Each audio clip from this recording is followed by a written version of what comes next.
Bueno, este curso consta de 4 módulos.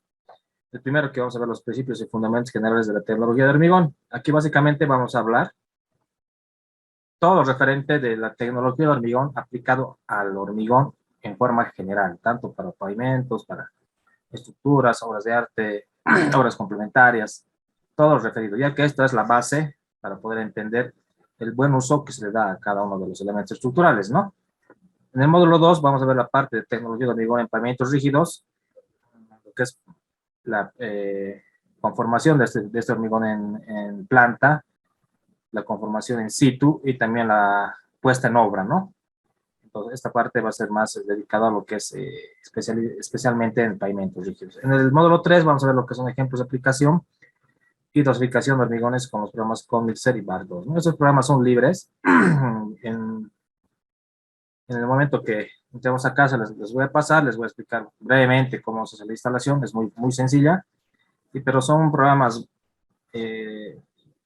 bastante, como les digo, les puedo decir, son bastante prácticos, ¿ya? Estos programas no son muy complicados y son libres, entonces no hay problema para usarlos. Pero los resultados que nos van a entregar van a ser de mucha ayuda para su vida profesional, ¿no? Ya que esto, todo lo que vamos a explicar se aplica, ¿no? A la práctica. Y por último vamos a ver lo que es no diría un módulo, pero una parte de conclusiones y recomendaciones. Básicamente son 3 módulos y la última parte sería lo que son las conclusiones y recomendaciones. Eso me permite aclararles. Bueno, la primera parte, que es bueno, voy a explicar primero la primera parte que vamos a hablarlo, después cuando llegue a la segunda, les voy a explicar la segunda parte, ¿no? Vamos a ver lo que es la introducción, el cemento, materias primas del cemento Portland, proceso de fabricación del cemento, composición química, propiedades de los compuestos químicos principales, propiedades del cemento, tipos de cemento, cementos en Bolivia, ¿no? Usos, aplicaciones de los cementos Portland, almacenamiento del cemento, agua, aditivos, agregados, que son los componentes, ¿no? De ese cemento, clasificación de los agregados, procesos de producción de los agregados, propiedades de los agregados, el agregado fino, agregado grueso, el agregado grueso, el agregado global, porque también lo llamamos como ripio, ¿no? Hormigón en masa, el concreto como tal, importancia del concreto, características del concreto, desventajas del concreto, composición del concreto, propiedades del concreto, lo que es la trabajabilidad, consistencia, homogeneidad y uniformidad, impermeabilidad y durabilidad, ¿no? Que son esas las principales propiedades que tiene. También lo que es la parte mecánica, la resistencia, densidad, generación de calor, escurrimiento plástico, dilatación térmica. Otras propiedades del concreto, ¿no? Que también vamos a verlas más adelante. El tipo de concreto, concretos de alta resistencia, los autocompactables. Con esto vamos a concluir entonces lo que son autocompactables, ¿no? Esta es la parte más, ¿cómo decir?, del marco teórico que se ve en los hormigones, pero que es base fundamental para poder entender su manejo en la parte práctica. Bueno, vamos a empezar con la primera parte, entonces.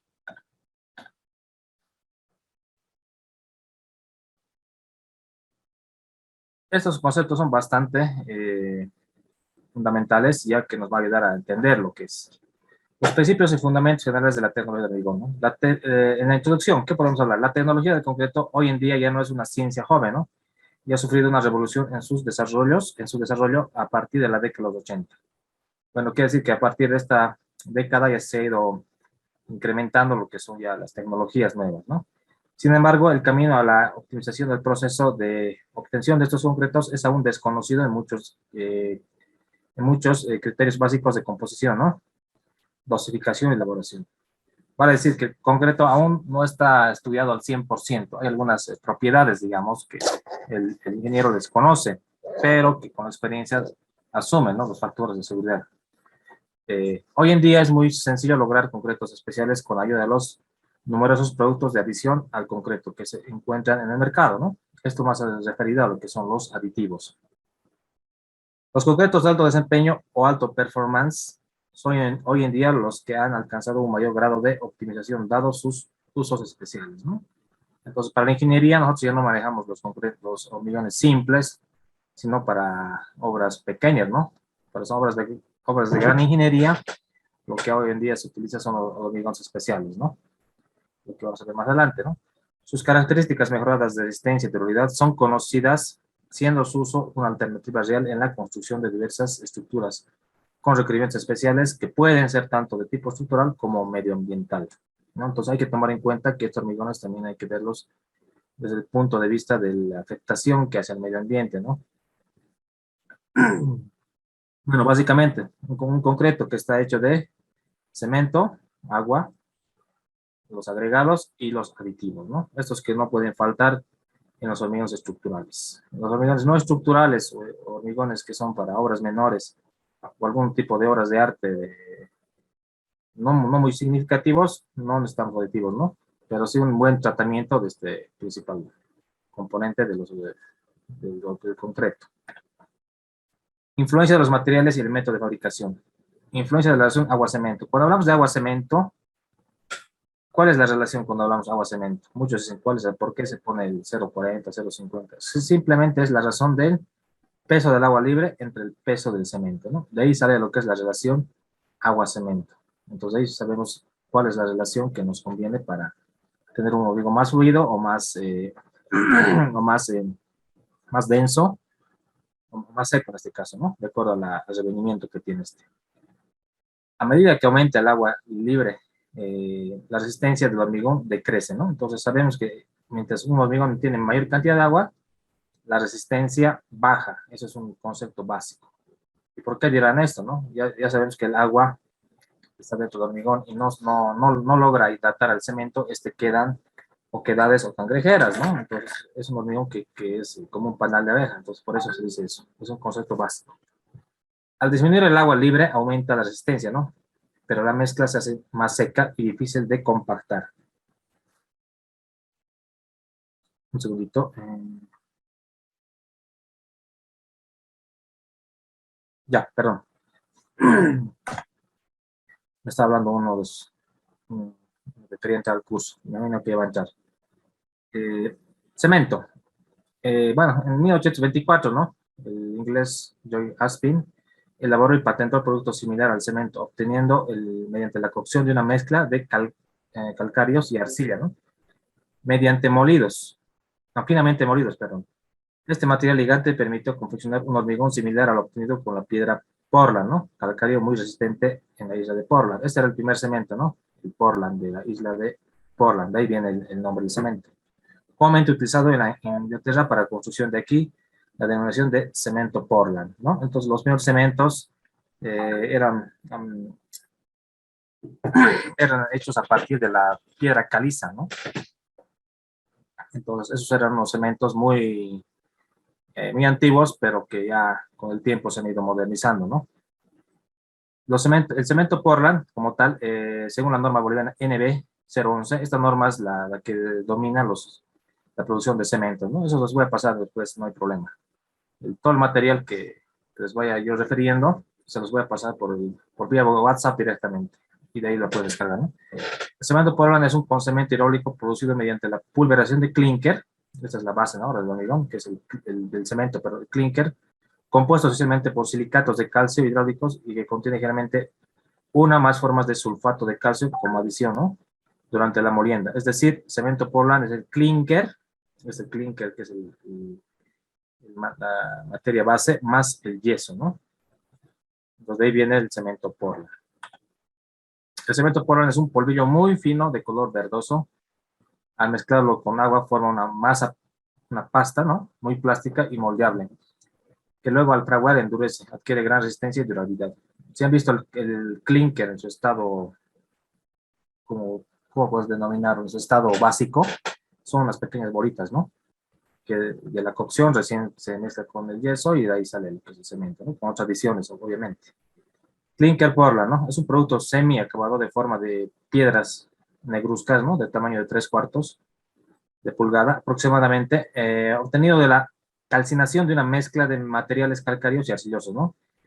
En proporciones convenientes, hasta llegar a una fusión incipiente, ¿no?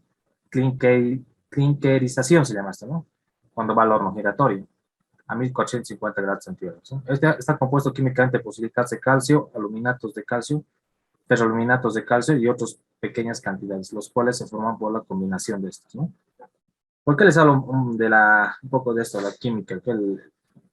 Es muy importante saber qué es lo que contiene esto, ya que muchos de estos cementos pueden llegar a la carbonatación o a un defecto la combinación de agregados. Entonces hay que saber cuáles de estos cementos se pueden combinar con cualquier tipo de agregado, ¿no? Entonces hay que tener cuidado de esto. Es muy importante, es una técnica de hormigón. En Bolivia aún no tenemos muchas estructuras especiales, por eso no tenemos muchos problemas, pero más allá vamos a requerir cementos especiales que sean compatibles con cualquier tipo de agregado, ¿no? Entonces, en ese caso hay que ver ya qué cemento utilizar. El cemento Portland puzolánico, el IP, ¿no? De método I tipo 1. Este quiere decir cemento tipo 1 con adición de puzolana de 40 megapascales, ¿no? Superior. Este es el tipo de cemento que generalmente se utiliza en Bolivia. También hay otros también, ¿no? Que es el cemento Cama y muchos que vamos a ver más adelante. El cemento Portland IP puede ser empleado en construcciones en general y el tipo P se utiliza en construcciones donde no sean necesarias resistencias altas a edades tempranas, ¿no? Este Portland, ¿qué hace? Este puzolana se le añade para poder aminorar los costos, ¿no? del hormigón, pero le quita resistencia. Entonces, los cementos Portland, estos puzolánicos, tienen algunas ventajas de aminorar costos y tal vez de darle un poquito más de trabajabilidad, pero no son de alta resistencia, ¿no? El tipo P se utiliza normalmente en estructuras masivas, como estribos, presas y pilas de cimentación, ¿no? El contenido de puzolana de estos cementos se sitúa entre 15 y 45% de su peso, ¿no? Entonces, quiere decir que esto puede variar. De acuerdo a la variación, vamos a tener un mejor cemento o un cemento más pobre de resistencia. El cemento Portland tipo IPM, modificado con puzolano, se emplea en todo tipo de construcciones de concreto. El cemento se fabrica en combinación del cemento Portland o cemento Portland de escoria de alto horno con puzolana fina, ¿no? El contenido de puzolana es menor al 15% y el peso del cemento determinado. Entonces, este tipo IPM se utiliza más que todo en Perú, Chile, en Argentina, en Brasil, pero en Bolivia no, ya que en Bolivia no tenemos esa costumbre de usar este hormigón de alta resistencia todavía, ¿no? En algunas estructuras sí se lo utiliza, pero no es muy requerido. Materias primas de cemento Portland, ¿no? En este caso tenemos los materiales calcáreos. Deben tener un adecuado contenido de carbonato de calcio, el CO3CA, ¿no? Que será entre 60 y 80%, y no deberá tener más de 1.5% de magnesio. Aquí tenemos las margas, las cretas, las calizas, y en general todos los materiales suministran el óxido de calcio o cal, ¿no? De ahí vienen los materiales calcáreos. Materiales arcillosos deben contener silicio en cantidad de 60 a 70%. Estos materiales provienen del dióxido de silicio o silicio, ¿no? Y también el óxido de aluminio o aluminio, que aquí tenemos en pizarras, esquistos y arcillas en general. Bueno, estos materiales también son muy buenos porque ayudan a la corrosión de este hormigón. Minerales de fierro, se utilizan el óxido de fierro en pequeñas cantidades. En algunos casos estos vienen con la arcilla. Esto ayuda a tener mayor resistencia. Y el yeso, ¿no? Aporta sulfato de calcio, que evita la corrosión también. Proceso de fabricación del hormigón, del cemento en este caso, ¿no? ¿Cómo se hace este cemento, no? Se hace la extracción de la materia prima. Esa se realiza con la exploración de los yacimientos de tajo abierto. El material resultante de la voladura es transportado en camiones para su trituración. Si uno quisiera tener una planta de cemento, por ejemplo, no industrial, una planta primaria, digamos, artesanal, usted teniendo esas condiciones podría hacerlo, ¿no? Crear su propio cemento, ¿no? Pero eso no es muy práctico. Pero ese es el procedimiento básico para hacerlo, ¿no? Trituración de la materia prima se realiza en dos etapas, ¿no? Inicialmente se procesa una chancadera primaria del tipo Quijaba que puede reducir de un tamaño máximo a 1.5 metros hasta 25 centímetros, ¿no? Entonces, bolones de 1.5 metros hasta 25. Hay que chancar ese material, ¿no? El material se deposita en una cancha de almacenamiento y luego se verifica su composición química, pasa al chancado secundario tipo cono, reduciéndose a tamaños de hasta 3/4 aproximadamente. Esto es lo que se tiene en las fábricas de cemento en todo el país, ¿no? Prehomogenización. El material triturado se lleva a una planta propiamente dicha por cintas transportadoras, depositándose en un parque de materias primas. En algunos casos se efectúa un proceso de prehomogenización, ¿no? ¿Qué quiere decir homogeneizar? Es darle el mismo tratamiento, que todo el material sea de la misma composición, ¿no? Que no estén diferenciados. Molienda de crudos, ¿no? Este proceso se realiza por medio de molinos de bolas o prensas de rodillos que producen un material muy fino, además de dosificar adecuadamente los materiales para lograr un crudo óptimo que será el que ingresa al horno, ¿no? Esto es la molienda, como ya está el material más finito, y eso recién entra al horno giratorio, ¿no? Esta homogenización, ya es el crudo finamente molido, debe ser homogeneizado a fin de garantizar el clinker sea de calidad constante, es decir, que esta etapa se debe asegurar la composición química constante del crudo, ¿no? Una vez homogeneizado este material, es transportado mediante fajas transportadoras o cintas también, ¿no? Y en el intercambiador de calor, ¿no? Viene otra vez el horno. El intercambiador de calor, o precalentador también llamado, consiste en edificios que cuentan con una torre, ¿no? De ciclones ubicados. ¿Se han visto esas torres en las fábricas? Esos son los intercambiadores de calor. Uno encima del otro, el cual se denomina precalentador, ¿no? El intercambio de calor se produce mediante transferencias térmicas por contacto íntimo entre las materias y los gases calientes provenientes del horno, en un sistema de 4 o 6 ciclos en cascada, ¿no? Que se encuentra al interior de una torre de concreto armado de varios pisos con algunas alturas superiores de 100 metros. Entonces, esas torres que han visto en las fábricas donde sale humo, esos son los intercambiadores de calor, para que tengan un poco de conocimiento. La clinkerización es la zona más importante del horno, ¿no? Rotatorio, siendo este el elemento fundamental para la fabricación de cemento. Se trata de un tubo cilíndrico. Han debido verlo en las fábricas, cuando muestran videos, unos tubos así cilíndricos, de forma colocados en forma horizontal. Eso es ahí donde se coloca la clinkerización. Diámetros de 4 a 5 metros, las longitudes de 70 a 80 metros, ¿no? Son grandes ¿cómo se llama esto? Estos hornos. Los mismos que interiormente se encuentran revestidos interiormente con materias refractarios, estos son cerámicas, ¿no?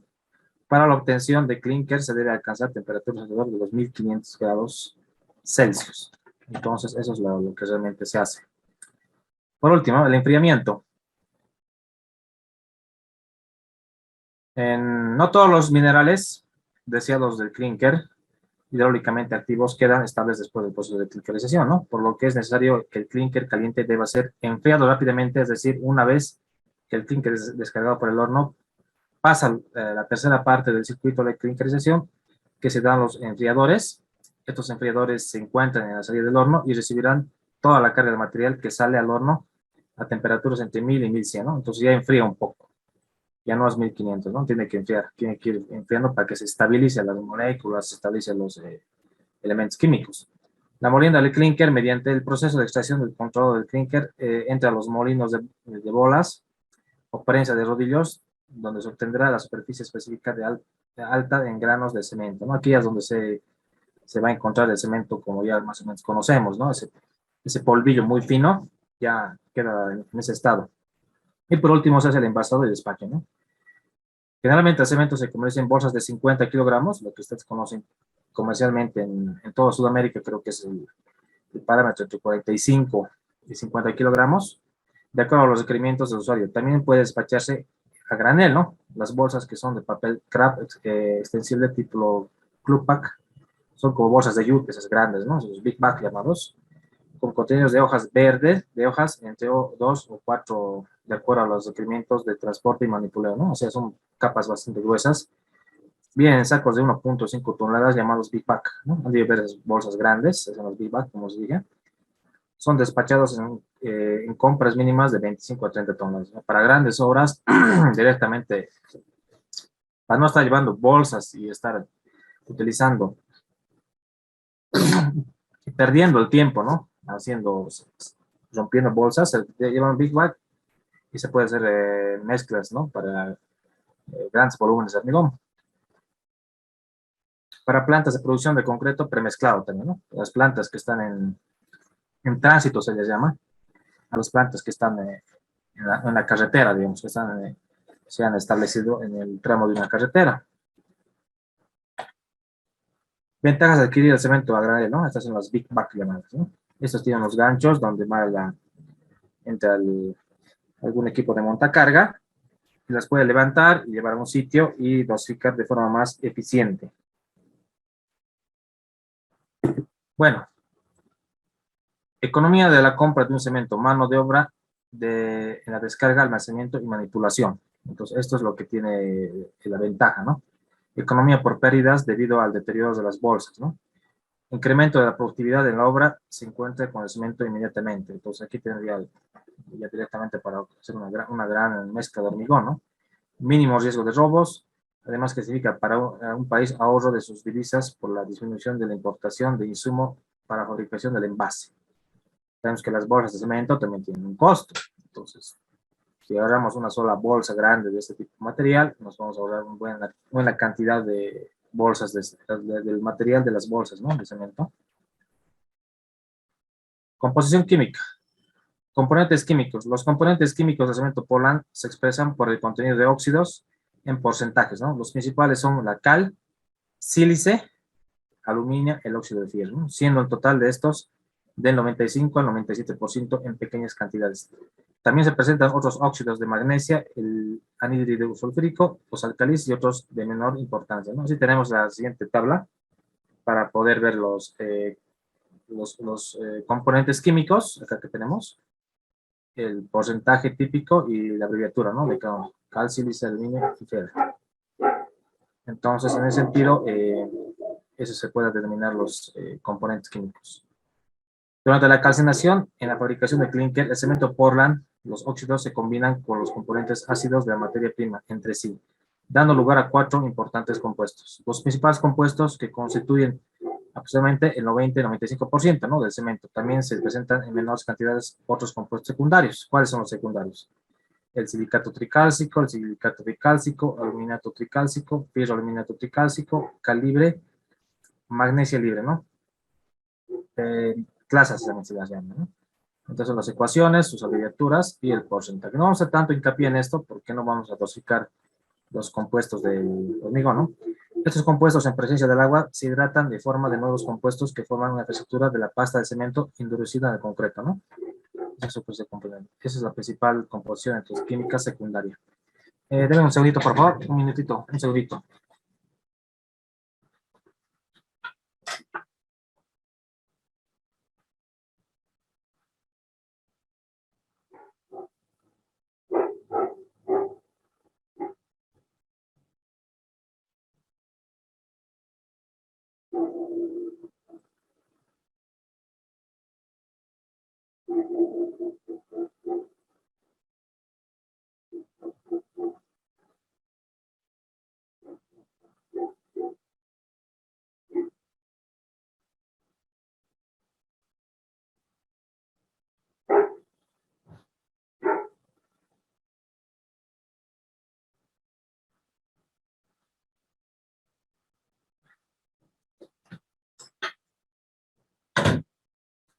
Bueno, disculpar, ha habido una pequeña imprevisto.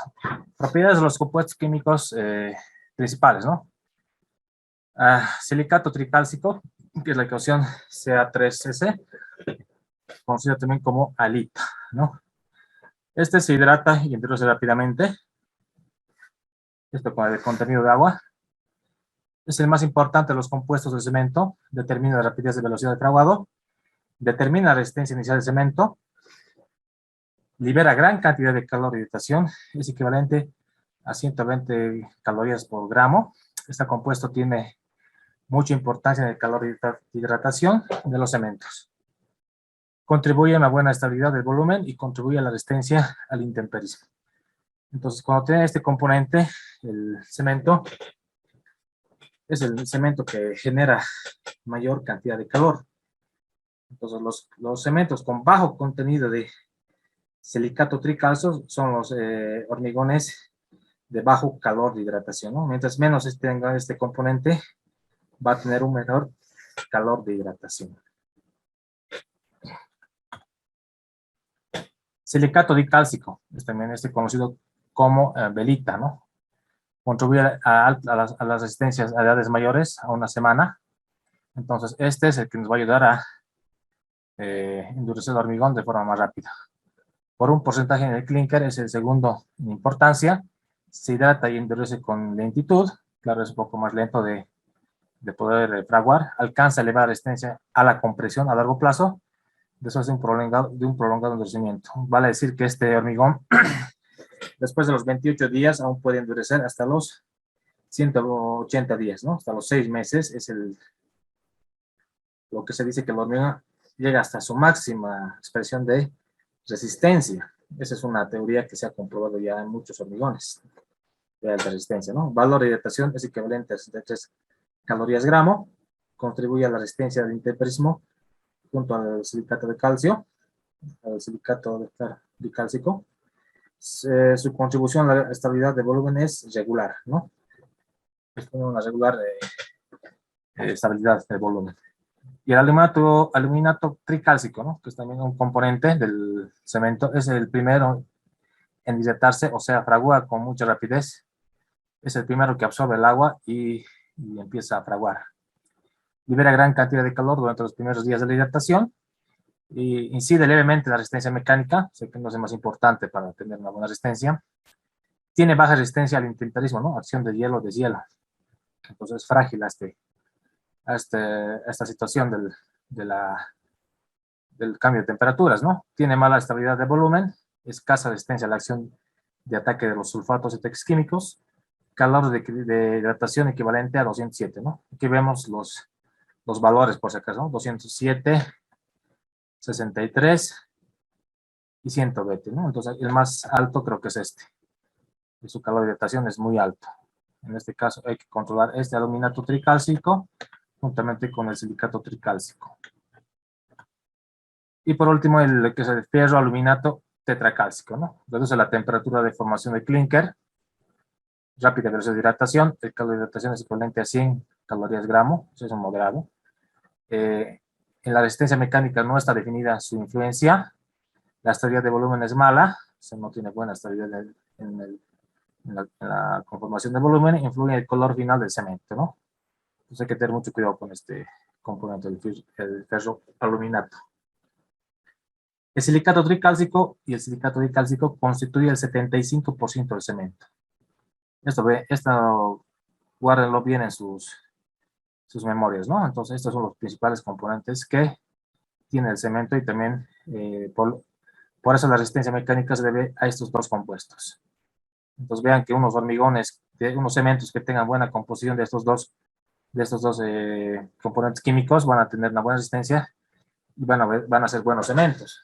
Cuando hablamos de tecnología de hormigón, ¿por qué les hablo todo esto? No solamente nos vamos a referir a ponerle cualquier cemento, tenemos que saber la procedencia del cemento y la ficha técnica del cemento, qué compuestos químicos tiene y a base de qué está, ¿no? Para ver cuál es el más apropiado de acuerdo a la obra que vamos a utilizar, tanto para pavimentos, estructuras. Bueno, no es algo que está por demás lo que les estoy comentando. Es muy importante saber este componente del cemento.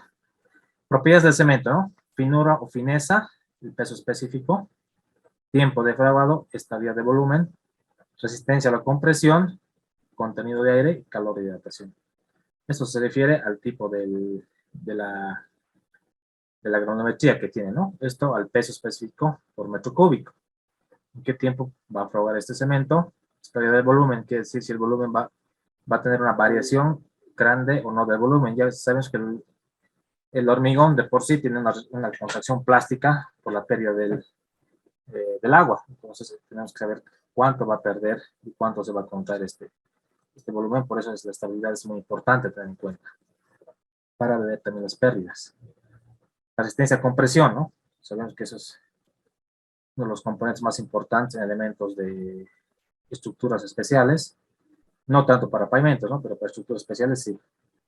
Y también para obras de arte, también. Contenido de aire, también hay que saber cuál es la cantidad de aire que puede retener. El calor de hidratación, eso es importante para volúmenes grandes. En volúmenes grandes de vaciados de hormigón, no es conveniente utilizar hormigones simples. Tenemos que utilizar los hormigones con cementos de bajo calor de hidratación, ¿no? Como les comenté anteriormente. Finura o fineza, ¿no? Requerida al grado de moliendo del polvo, se expresa por la superficie específica, ¿no? En metros cuadrados sobre kilogramo. En el laboratorio existen dos ensayos para determinar, ¿no? Perdiamímetro de Blaine y el turbidímetro de Wanger, ¿no? Son equipos especiales que se los tienen en las fábricas. Importancia, ¿no? A mayor finura crece la resistencia, pero aumenta el calor de hidratación y cambios de volumen, ¿no? A mayor finura del cemento, mayor rapidez de hidratación del cemento y mayor desarrollo de resistencia. Entonces aquí tenemos los tipos de cemento más conocidos en Sudamérica y el mundo. En Bolivia que utilizamos más o menos el tipo 1, creo, y el 3 nada más.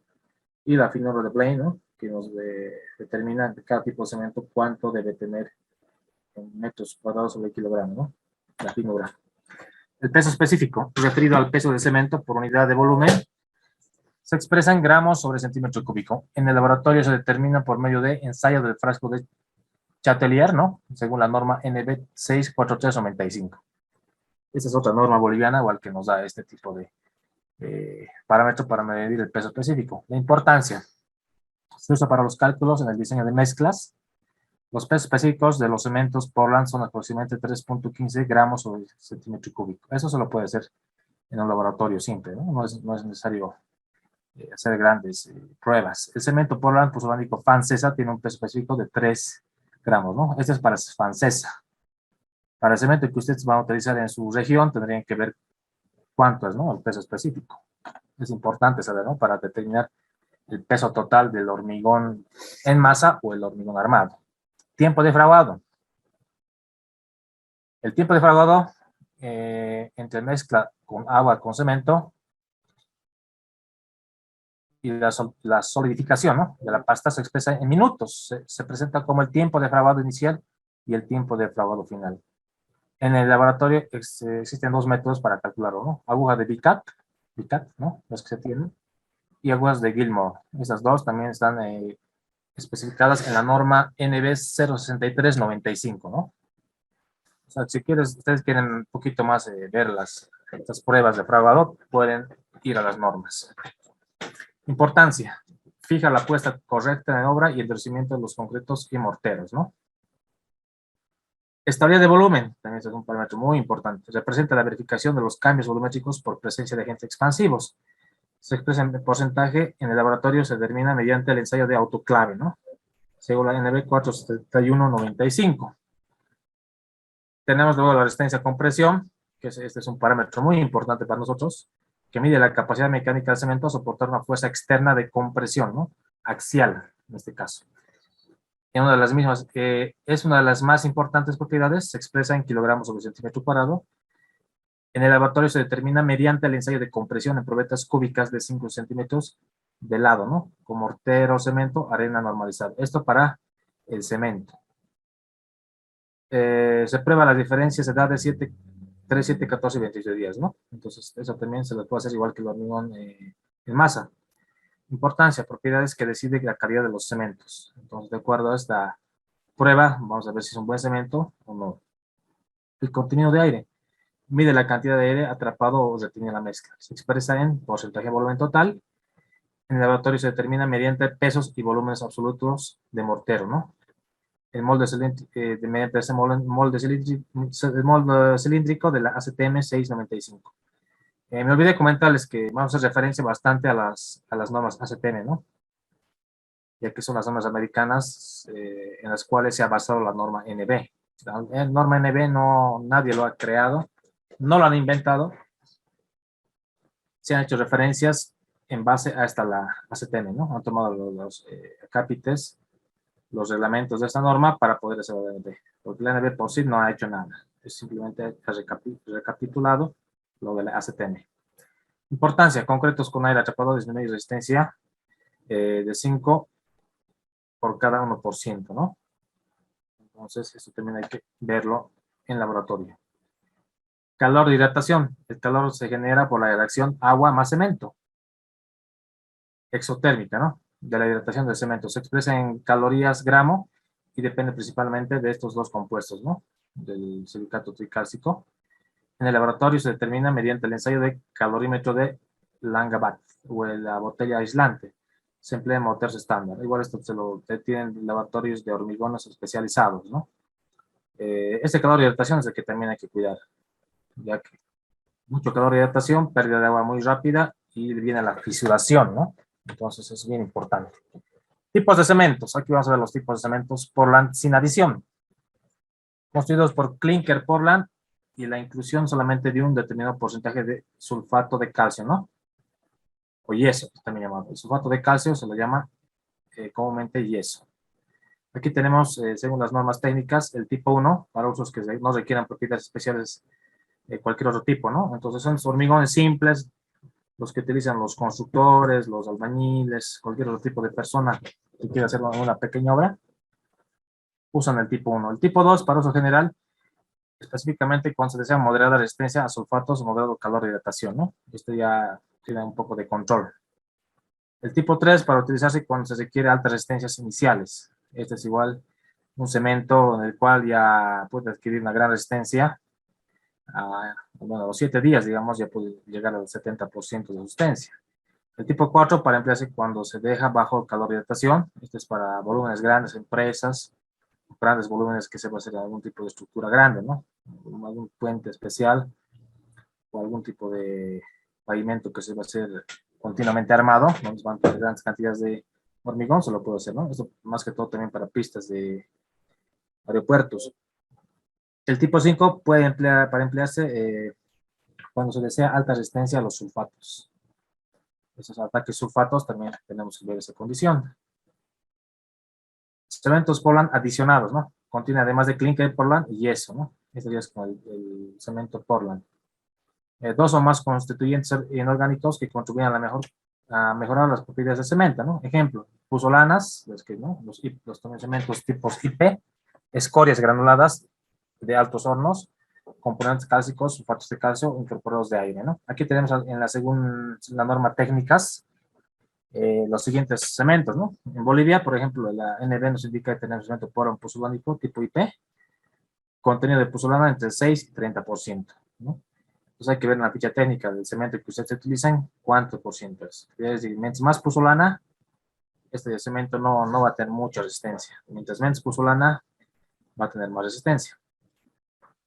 Cemento Portland puzolánico modificado tipo IP, PM, contenido de pozolana entre 15%, ¿no? Este tipo de cemento ya de por sí no es tan estructural, ¿no? Porque la pozolana ya es al 15%, pero no es tan malo como que tenga 30%, ¿no? Entonces, es un cemento regular o bueno, podrían decir, ¿no? Depende del caso. Los cementos Portland con filler calizo. Estos son los cementos tipo IF, que hay en Bolivia estos, IF, creo que es el Itacamba que saca este tipo de cementos. Contenido de filler calizo entre el 6 y 15%. Bueno, el cemento Portland con escoria modificado, este no tenemos en Bolivia, contenido de escoria menor del 25%, pero sí está denominada la ACTM, ¿no? Entonces en nuestro país no hay muchos cementos, no hay mucha variedad de cementos, son 2 o 3 que vamos a ver más adelante. Luego tenemos los cementos Portland compuestos tipo 1, bueno, de acuerdo a la nomenclatura, son los conglomerados hidráulicos constituidos a base de clinker Portland en porción menor del 95% en masa, ¿no? Y cualquier de los componentes adicionales. O sea, el 95% del hormigón es clinker. Y lo demás vienen las adiciones, ¿no? Del Portland, de la pozolana, ¿no? En proporciones no mayor al 5%, ¿no? Justamente. Los pozolánicos tipo P, que son los pozolánicos, básicamente, son conglomerados hidráulicos constituidos a base de clinker Portland en porción no menor al 60% de masa, de pozolanas naturales, cenizas volantes u otros materiales pozolánicos en proporción total, no mayor al 40% en masa, ¿no? Y de los otros constituyentes definidos. Bueno, 5% no puede pasar. Aquí vamos a ver los cementos en Bolivia. En el siguiente cuadro presentamos las principales industrias cementeras, ¿ya? Básicamente los más importantes, ¿cuáles son? Soboce, Itacamba, Cobose y Fancesa. Hay muchos más que ya se han añadido a esta lista, pero todavía no están, tienen mucha experiencia en obras grandes, ¿no? Estos son los que se han conocido ya hace muchos años y están denominados en la norma boliviana. Entonces, como ven acá, por lo general se tiene en el Soboce los IP30 y IP40, listo, no hay más. Itacamba, el IFE, IF30, el Cobos IP30, Francesa IP30 y IP40. Entonces vean que la cantidad de cementos que tenemos en Bolivia son muy pocos. O sea, no hay muchos cementos con las características que hemos hablado. Por eso, por eso se utilizan aditivos, ¿no? Los aditivos que modifican el recargador, el incorporador de aire, el ¿cómo se llama? El plastificante, superplastificante, que son para reductores de agua, ¿no? Para poder trabajar mejor el hormigón, mayor resistencia. Entonces maneja con eso, ¿no? Básicamente, en cambio en otros países ya para no estar colocando las porciones de aditivos, directamente le dicen el cemento que se requiere y con las dosificaciones que se requiere. Y listo, ya no tienen que hacer tanto cálculo de los aditivos, porque los aditivos, si se pasan o ponen menos, ya no funciona como indica la ficha técnica. La capacidad instalada por los años, así como los mercados de cada uno de los fabricantes de cemento, se muestra a continuación, ¿no? Aquí vemos la industria de cemento en Bolivia. De acuerdo a la distribución geográfica, la capacidad en las plantas. Vean que acá tenemos capacidad industrial nacional, son 2.873.000 toneladas, ¿no? Año que produce Bolivia. Francesa, Sobosa, Cobosa y Tacama, ¿no? Pero aquí habría que añadir las 9 fábricas, pero es un promedio, ¿no? Capacidad de producción de cemento tomando en cuenta la restricción de producción de clínker, ¿no? Considera la importación de clínker de Itacama. Bueno, aquí también algunos datos, ¿no? Entonces aquí vemos Viacha, veamos el de Francesa, por ejemplo, 630.000 toneladas, ¿no? Y 1.300.000 toneladas. Estos son datos del 2018, si no me equivoco. Este imagino que ha variado un poco. Pero como vemos, acá la mayor fábrica que produce cemento es el Viacha, ¿no? 906 toneladas, una producción de cemento de 914.000 toneladas. Bueno, este es el cemento nomás, ¿no? Pero aquí creo que el francés es el que más produce, ¿no? Si no me equivoco. Sí, francesa es. Luego sigue este, el Viacha, luego el Emisa, no, el Puente, Sobose de Santa Cruz, Guarnes, ¿no? Y luego viene el Emisa. Bueno, aquí tienen 7 plantas, pero ya creo que esas han aumentado. Bueno, estos simplemente son cuadros referenciales de la producción y consumo de venta de cemento en Bolivia. Como verán, por los años que ha ido pasando, ha ido incrementando lo que es la producción de cemento, ¿no? Y bueno, después creo que del COVID, ha bajado bastante, ¿no? Por este COVID, vean, ha habido bastante, una disminución considerable. A nivel nacional, aquí, ¿qué más produce? Santa Cruz, Cochabamba y La Paz, ¿no? Los primeros consumidores de cemento. Luego viene Chuquisaca, Tarija, Oruro y el resto. Estos son pequeños cuadros estadísticos que nos muestran qué importante es el cemento en nuestro país para el desarrollo en cualquier tipo de construcción. Solo para referencia, ¿no? Bueno, usos y aplicaciones de los cementos Portland. El cemento Portland estándar sin adición, tipo 1, para construcciones de concreto, de mortero, uso general y cuando no requiere propiedades específicas, ¿no? Se utiliza en concretos que no estén sujetos al ataque de factores agresivos, como podría ser la presencia de sulfatos en el suelo y el agua. El tipo 2 en obras donde se requiere asistencia moderada de acción a sulfatos, como les dije, ¿no? Estructuras de drenaje o moderado calor de hidratación, consecuencia de hidratación del cemento. Se recomiendan edificaciones, estructuras industriales, puentes, obras portuarias, perforaciones y en general en todas aquellas estructuras de volumen considerable en climas cálidos, ¿no? Entonces, un tipo 2, ¿cómo podemos simular? Teniendo un tipo 1 con un aditivo, no hay otra, no tenemos el tipo 2. El tipo 3 para obras que requieran alta resistencia elevadas a edades tempranas, normalmente a menos de una semana, ¿no? O sea, a los 6 días. Ejemplo, adelanto de la puesta de servicio y también obras de zonas frías, su uso permite reducción del curado y controlado, ¿no? Entonces, en obras donde hay un gran gradiente térmico, entonces hay que utilizar esto. ¿Qué hacemos nosotros? Utilizamos aditivo también. No tenemos esto. El tipo 4, para estructuras que requieran bajo calor de hidratación, caso de represas centrales, hidroeléctricas y obras grandes, masas de concreto. También debe tenerse en cuenta este cemento desarrolla resistencias a una velocidad inferior a de los otros cementos. Este es el tipo de cemento que no genere mucho calor de hidratación, ¿no? Por la retracción térmica y para controlar la fisuración. No tenemos aditivo también, ¿no?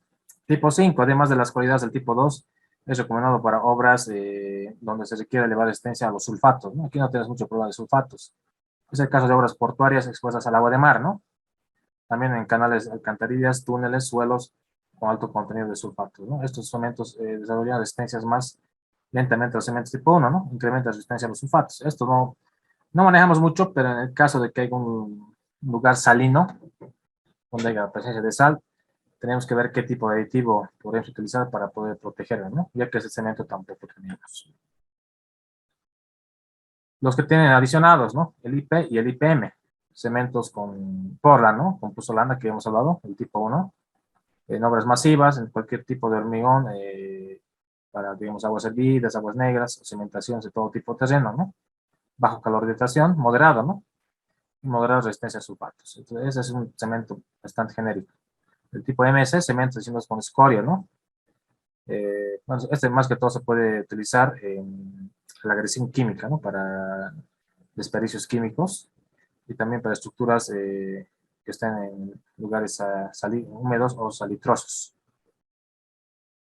En general puede decir que se tiene una moderada resistencia a los sulfatos y moderada colorización, ¿no? Es parecido a este, pero resistencia a lo que son los químicos, ¿no? El tipo 1CO, que corresponde a un tipo 1 mejorado con mayor plasticidad, ¿no? Se puede utilizar en obras de concreto y concreto armado en general, en morteros, especialmente en terrajeo. Bueno, este tipo de hormigón tampoco no se lo tiene, entonces no va a hacer muchas referencias sobre este tipo de hormigón. Esto es importante, el almacenamiento del cemento. La buena disposición de que se adopte para el almacenamiento de los insumos de concreto contribuirá a la buena marcha de la obra, además de una producción eficiente de concreto de calidad. El diseño general de las instalaciones de almacenamiento se efectuará en las etapas previas de la construcción, ¿no? Teniendo en cuenta, entre otros, los siguientes parámetros. Ubicación y características donde se asienta la construcción, espacios disponibles. Entonces, tenemos que tener un almacén para poner este cemento. Consumo promedio de concreto de acuerdo al cronograma de obra. No podemos apilar los cementos y esperar 3 meses a que ya se endura, ¿no? Por lo general, el cemento tiene 3 meses de vida útil en condiciones controladas. Si están expuestos a la humedad constante, en menos de un mes se va a hacer duro. Hay que tener cuidado. Consumo máximo de duración del periodo en el cual se realizará la mayor producción de concreto. Si va a haber una mayor producción, tenemos que tener un lugar apropiado para poder apilar este cemento de acuerdo al requerimiento del cronograma, ¿no? de avance de obra. Forma y medios de aprovisionamiento de los materiales, ¿no? Stock mínimo que es conveniente mantener, ubicación de las mezcladoras o central de la mezcla, alternativas y costos para diferentes instalaciones de almacenamiento. Entonces, ¿qué es lo que tienes que cuidar? El cemento que esté en un lugar con poca humedad, en un lugar, si es posible, seco, y apilarlos en unos tablones, por lo menos a unos 40, 60 centímetros del suelo, ¿no? Y recién ahí apilar. No es recomendable poner al piso y empezar a apilar el cemento. Eso nunca se debe hacer. El supervisor de obra debe verificar eso, ¿no? Que el cemento debe tener una altura más o menos 40, 50 centímetros, donde la humedad no le haga efecto. Recomendaciones para el apilamiento. El apilamiento de cemento por periodos no mayores de 60 días podrá llegar hasta una altura de 12 bolsas, ¿no? Esta es una forma de controlar. Entonces, si son 12 bolsas de máximo de altura, entonces puede, ¿no? Pero más de eso ya no. Para mayores periodos de almacenamiento, el límite recomendado es de 8 bolsas, ¿no? Para evitar la compactación del cemento, ¿no? Si se compacta y si se humedece, ya se va a consolidar y se va a hacer duro. Las bolsas de cemento se dispondrán de manera que se facilite su utilización de acuerdo al orden cronológico de recepción. Estoy hablando del cronograma de avance de obra, ¿no? A fin de evitar el envejecimiento de determinadas partidas. No deberá aceptarse de acuerdo a lo establecido en la norma, ¿no? Bolsas deterioradas o que manifiesten señales de endurecimiento del cemento. En obras pequeñas o cuando el cemento va a estar almacenado en periodos cortos, no más de 7 días, ¿no? Cuando va a estar ya las bolsas abiertas, digamos, ¿no? Expuestas al medio ambiente, no más de 7 días. Puede almacenarse con una mínima protección. Por lo menos el cemento deberá estar separado de un piso en los 10 centímetros, ¿no? Apoyado sobre tablas, como les he indicado, pero 10 centímetros es muy poco, ¿no? No es casi nada.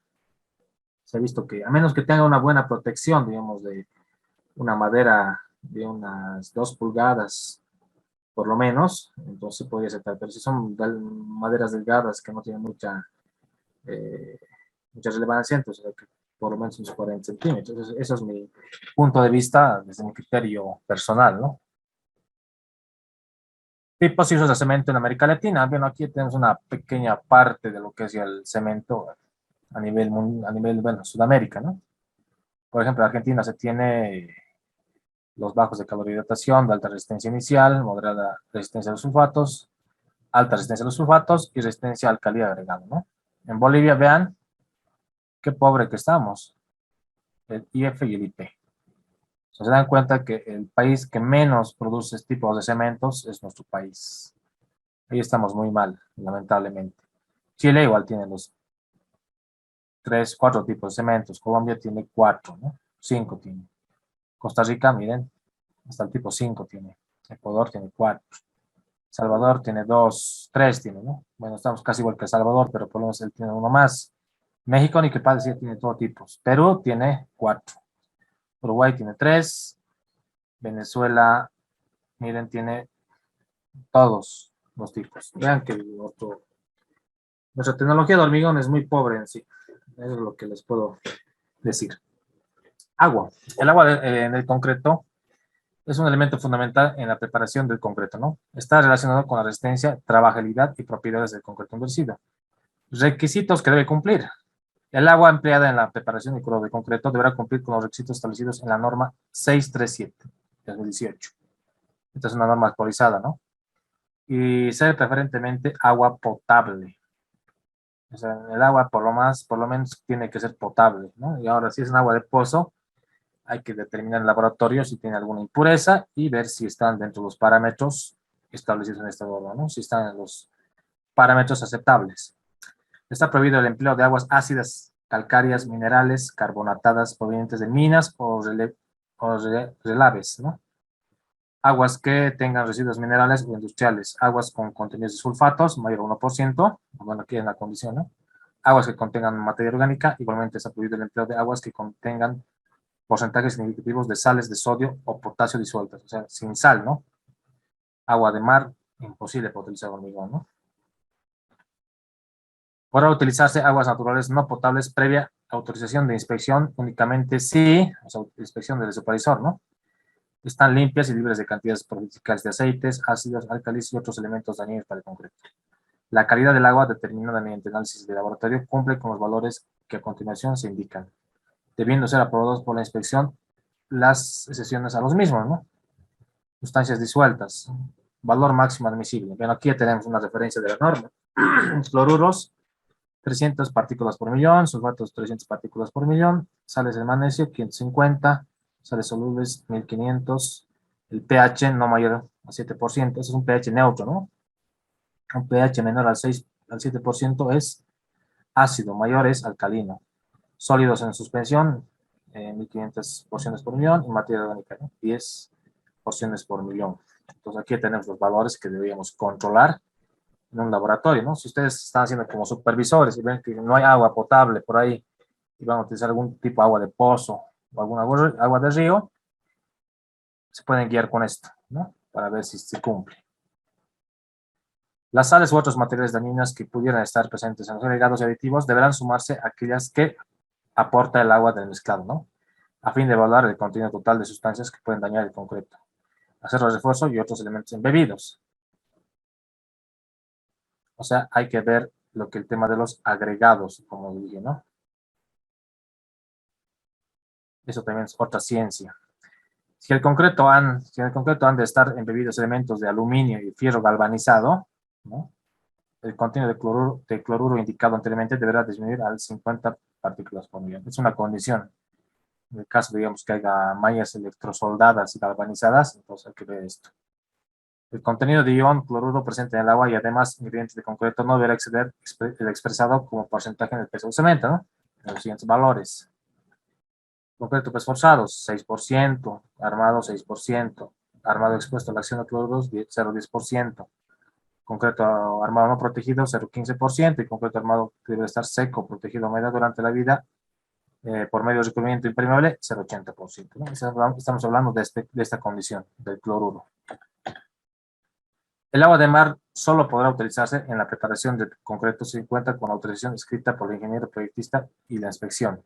Es recomendable que la mezcla tenga un contenido de cemento mínimo de 350 kilogramos, una relación de agua-cemento máxima 0,60, consistencia plástica y un recubrimiento de acero menor a 70 milímetros, ¿no? En el terreno. Está prohibido el empleo de agua de mar como agua de mezclado en los siguientes casos. O sea, una condición, pero que no es recomendable, como les dije, ¿no? Concreto preesforzado, concreto cuya resistencia a la compresión a los 22 días sea menor a 210, concretos en los que se están establecidos elementos de aluminio y fierro galvanizado, concretos vaciados en climas cálidos, concretos con acabados superficiales de importancia, concretos cara vista, ¿no? O expuestos. Entonces, obviamente, hormigones estructurales no se utiliza agua de mar.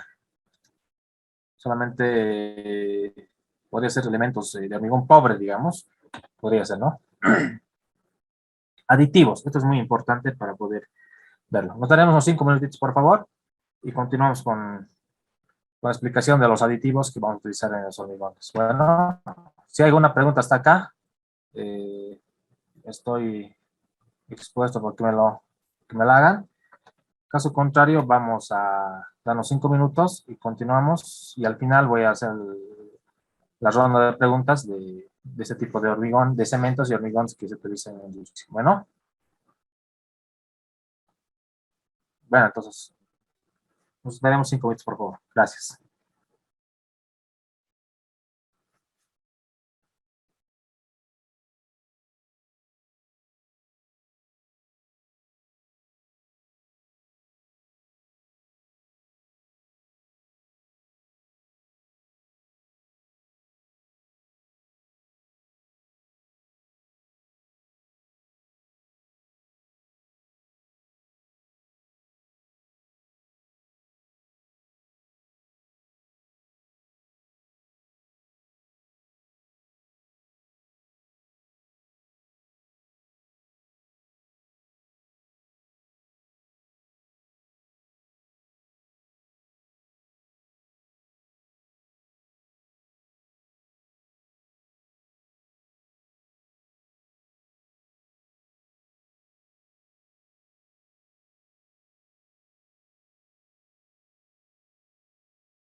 Bueno, vamos a continuar. Yo creo que ya un poquito más hemos estirado las piernas.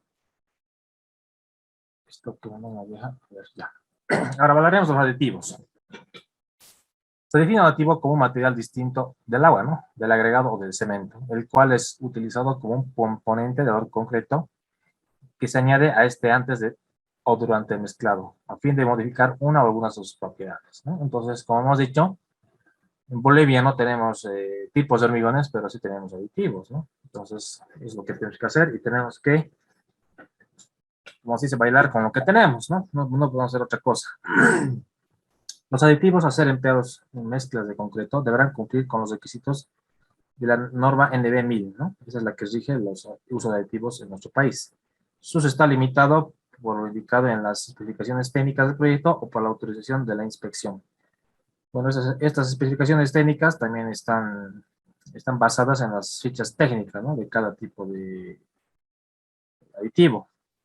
El día de mañana les voy a pasar algunas, ¿no? Algunas fichas, bueno, algunas manual de uso de aditivos del SICA y del Protec, ¿no? Que también son los que más utilizamos en nuestro país. El empleo de aditivos no autoriza modificar el contenido de cemento de la mezcla, ¿no? Los aditivos empleados en obra deberán ser de la misma composición, tipo y marca que los utilizados para la selección de las proporciones de la mezcla de concreto, ¿no? El contratista deberá demostrar a la inspección, o sea, al supervisor, que con los aditivos seleccionados se podrá obtener en el concreto las propiedades requeridas, así como que ellos son capaces de mantener la misma calidad, composición y comportamiento del concreto en toda la obra, ¿no? Entonces, el aditivo no va a modificar lo que es la dosificación que se tiene, va a mejorar las condiciones, pues, de trabajabilidad o de endurecimiento, ¿no? En la selección de la cantidad de aditivo por unidad cúbica de concreto, se tendrán en consideración las recomendaciones del fabricante. Esto, si es SICA o es Protex, u otra marca, ¿no? Las propiedades que se desea obtener en el concreto, características de agregados, resistencia a la compresión de diseño especificada y condiciones ambientales y de trabajo en obra, ¿no? Este es el otro, ¿no? El Protex, también que se utiliza bastante en nuestro país. El contratista proporcionará a la inspección la dosificación recomendada del aditivo a ser empleado, ¿no? Así como una indicación de los efectos perjudiciales al concreto, que pudieran esperarse de posibles variaciones en la misma, ¿no? En la composición química del aditivo y contenido de cloruro. Algunos tipos de aditivos se pueden combinar, digamos, un retardador de fraguado con un clasificante superfluidificante, ¿no? Uno que le da mayor trabajabilidad y un retardante, tal vez se pueden combinar, pero hay otros que no, digamos. O sea, un retardador de fraguado con un acelerador de fraguado no se puede, ¿no? Entonces hay que ver en la ficha técnica. En cada aditivo dice, este aditivo se puede trabajar con estos tipos de aditivos. Este aditivo se puede trabajar con estos tipos de aditivos. No puede haber más de 2 combinaciones de aditivos, por si acaso, ¿no? No es recomendable. No dice la norma, pero no es recomendable. Los aditivos incorporados de aire deberán cumplir con los requisitos de la norma NB1000 o de la ACTM 260. Los aditivos reductores de agua, retardadores acelerantes de fraguado deberán cumplir con los requisitos de la norma NB1000 y la ACTM 1017, ¿no? Entonces aquí están las condiciones para cumplir cada uno. Las pozolanas o cenizas que se emplean como aditivos deberán cumplir con los requisitos de la norma ACTM 618. Las escoyas de alto horno finamente molidas, cuando se emplean como aditivos, deberán cumplir con los requisitos de la norma ACTM 6989. Son varias, ¿no? De la ACTM que tiene. El cloruro de calcio o aditivos que contengan cloruros que no sean impurezas de los componentes aditivos no deberán emplearse en concreto presforzado, concreto que tenga embebidos elementos de aluminio o galvanizado. Esto quiere decir con los elementos del agua del mar o agua con sal, ¿no? Concreto colocado en encofrados en metal galvanizado, concretos masivos o concretos colocados en zonas de climas cálidos.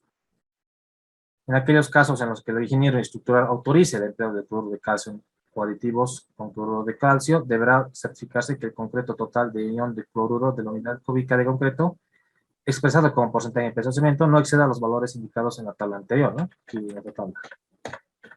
Acá, ¿no? Esto hay que verificar. Eso, para eso está el ingeniero en control de calidad, ¿no?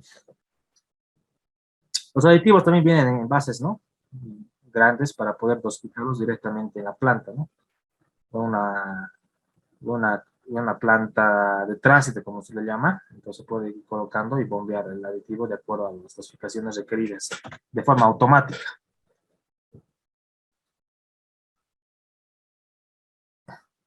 Estamos molestando. Aumentar la trabajabilidad sin modificar. Estas son las razones para el empleo de aditivos. A ver, ¿qué hay una pregunta? El cemento tipo IP30, IP40, a ver, Gonzalo Maiz Estrada. Aquí una preguntita, a ver. El cemento tipo I30, IP40, sin aditivos se clasifica de tipo 1. ¿Podría explicar, por favor? El tipo IP30 o IP40 son cementos tipo, este I quiere decir tipo 1, ¿ya? Este P quiere decir con adición de puzolana, ¿ya? En la ficha técnica hay que ver si la adición de puzolana es del 5, del 15 o del 30%, ¿no? O sea, el 30% como máximo se utiliza la puzolana como adición. Eso influye en la resistencia, como les dije, pero hay que ver si puzolana en cuánto puede afectar. Pero este tipo 1 es que decir, este IP, que decir tipo 1, ¿ya? Si fuera 2 palitos sería tipo 2, o sea, 2 en romano, ¿no? Entonces, en Bolivia solo utilizamos los tipos tipo 1, pero de 30 megapascales, ese que es la resistencia, ¿no? 30 megapascales o de 40 megapascales a la compresión. ¿Está claro, Gonzalo, o hay alguna duda? Si está claro, entonces podemos proseguir. Ok, entonces ya sabes, ¿no? IP es cemento tipo 1 con adición de puzolana, 30 megapascales de resistencia. Y este de 40. Bueno, razones para el empleo de aditivos. Aumenta la trabajabilidad sin modificar el contenido de agua. O sea, si tenemos una misma dosificación con agua, digamos que nos dan un revenimiento de 3 centímetros, y no es trabajable, le ponemos aditivo, va a tener buena resistencia y va a ser trabajable. Acelera el desarrollo de resistencia a la primera edad. Entonces, esto también es un aditivo que nos puede ayudar a mejorar la resistencia, ¿no? Ya que se ha, se ha utilizado en menor relación agua-cemento. Modificar la velocidad de producción de calor e hidratación, también, ¿no? Un aditivo para bajar la calor de hidratación también existe. Retardar o acelerar el tiempo de forado inicial, también, ¿no? Acelerante fraguado. Reducción de oxidación del sangrado. Ese es plastificante. Reducir la permeabilidad de los líquidos. También hay un aditivo que nos permite utilizar para que el cemento sea más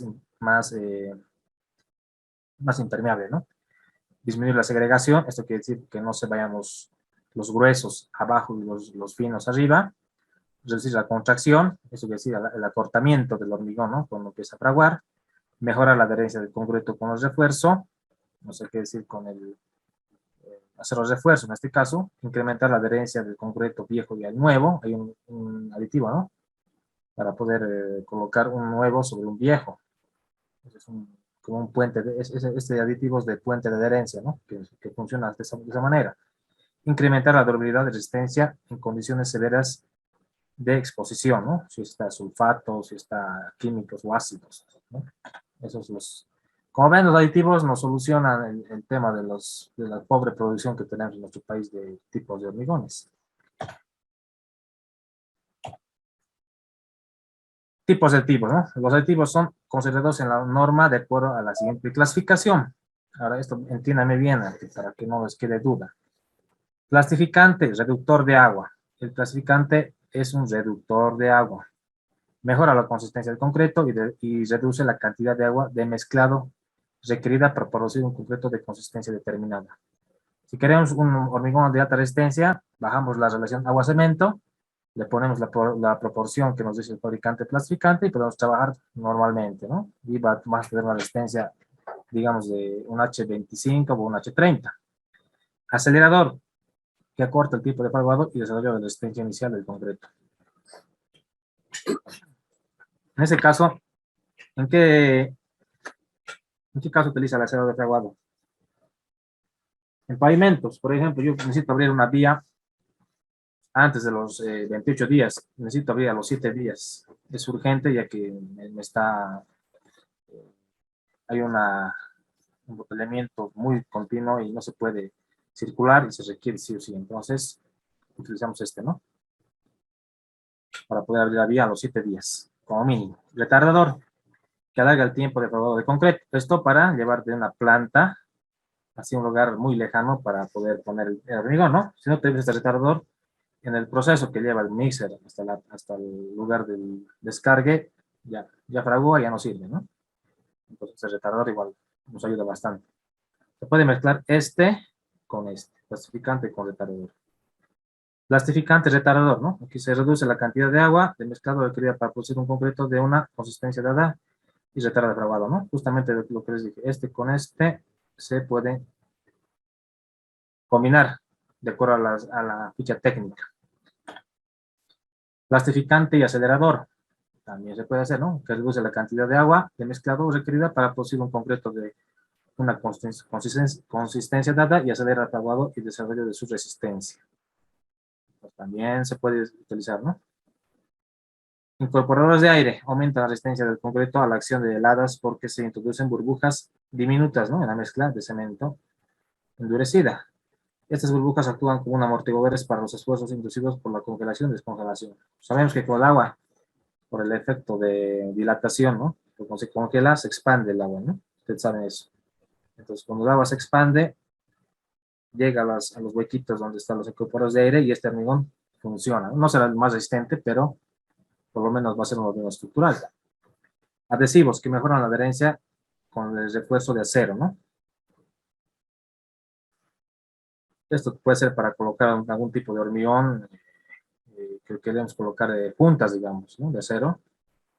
Y está un hormigón fraguado, entonces tenemos que hacer los agujeros, tenemos que hacer las perforaciones, meter este tipo de hormigón adhesivo y va a poder adherirse al hormigón ya fraguado, ¿no? O antiguo en este caso. Requisitos de comercialización. Deberá entregar aditivo envasado en recipientes que aseguren su conservación, contenido con la siguiente información. Marca registrada y nombre, apellido, razón social del fabricante y responsable de la comercialización, ¿no? Entonces, esto tiene que estar en del envase es grande o pequeño, en el envase del aditivo. Tipo de aditivo según la clasificación establecida en las normas, ¿no? Tipo de aditivo, plastificante, ¿no? Superplastificante. Clasificación máxima o mínima empleada de acuerdo a las propiedades que desea modificar, ¿no? Fichita técnica, resumen. La densidad en gramos o centímetro cúbico a 20 grados centígrados. Este es lo óptimo para colocar el aditivo a esta temperatura. La temperatura para colocar un hormigón en obra está entre 20 y 23 grados, ¿no? Entonces, esto es lo que hay que tener en cuenta. El contenido de neto de masa de volumen en unidades de cemento en el sistema inglés, refiriéndose a los volúmenes para aditivos líquidos a la temperatura de 20 grados, ¿no? Entonces, la temperatura hay que cuidar en el uso de aditivos. No hay que colocar en bajas temperaturas ni tampoco muy altas temperaturas. Esta es la temperatura óptima. La fecha de fabricación y vencimiento, obviamente, ¿no? Los aditivos no deberán almacenarse por un periodo mayor a 6 meses. En caso de lo contrario, deberán efectuarse ensayos para evaluar su calidad antes de su uso. Entonces, un supervisor de obra que puede decir 6 meses ya no sirve. Puede pedir al contratista una prueba. El supervisor puede decir, no, aquí ya ha vencido, no acepto. O puede decir, sí, si es bonito, ya veremos la prueba si funciona. Pero puede funcionar un envase, digamos, y para cada envase no se puede hacer una prueba, ¿no? Eso ya es perder tiempo y es antieconómico, entonces es mejor desechar, en mi criterio. Agregados, llamados también áridos, son materiales inherentes que se combinan con los aglomerantes, cemento, cal, etcétera, ¿no? El agua formada por los concretos y morteros, la importancia de los agregados radica en la que constituyen alrededor del 75% en volumen de una mezcla típica de concreto. Aquí hablamos de la mezcla, ¿no? El 75% ya de la mezcla del concreto o hormigón en masa. Por lo anterior mencionado, es importante que los agregados tengan buena resistencia, durabilidad y resistencia a los elementos, que su superficie esté libre de impurezas como barro, limo y materia orgánica. ¿Qué hacen los contratistas? Por lo general agarran un agregado, pues está con limo, arcilla, así le meten, ¿no? No se fijan. Para eso está el supervisor. Tiene que sacar una mezcla de laboratorio, verificar el contenido del limo, si está de acuerdo al pliego de explicaciones técnicas, para hacer un hormigón siempre tienen que fijarse en el pliego, ¿no? El pliego de explicaciones técnicas. Si está de acuerdo a eso, aceptable, ¿no? Si está dentro de los parámetros, es aceptable. Ahora, si está fuera de ese parámetro, se le rechaza y se le diga que lave el agregado o que traiga otro agregado.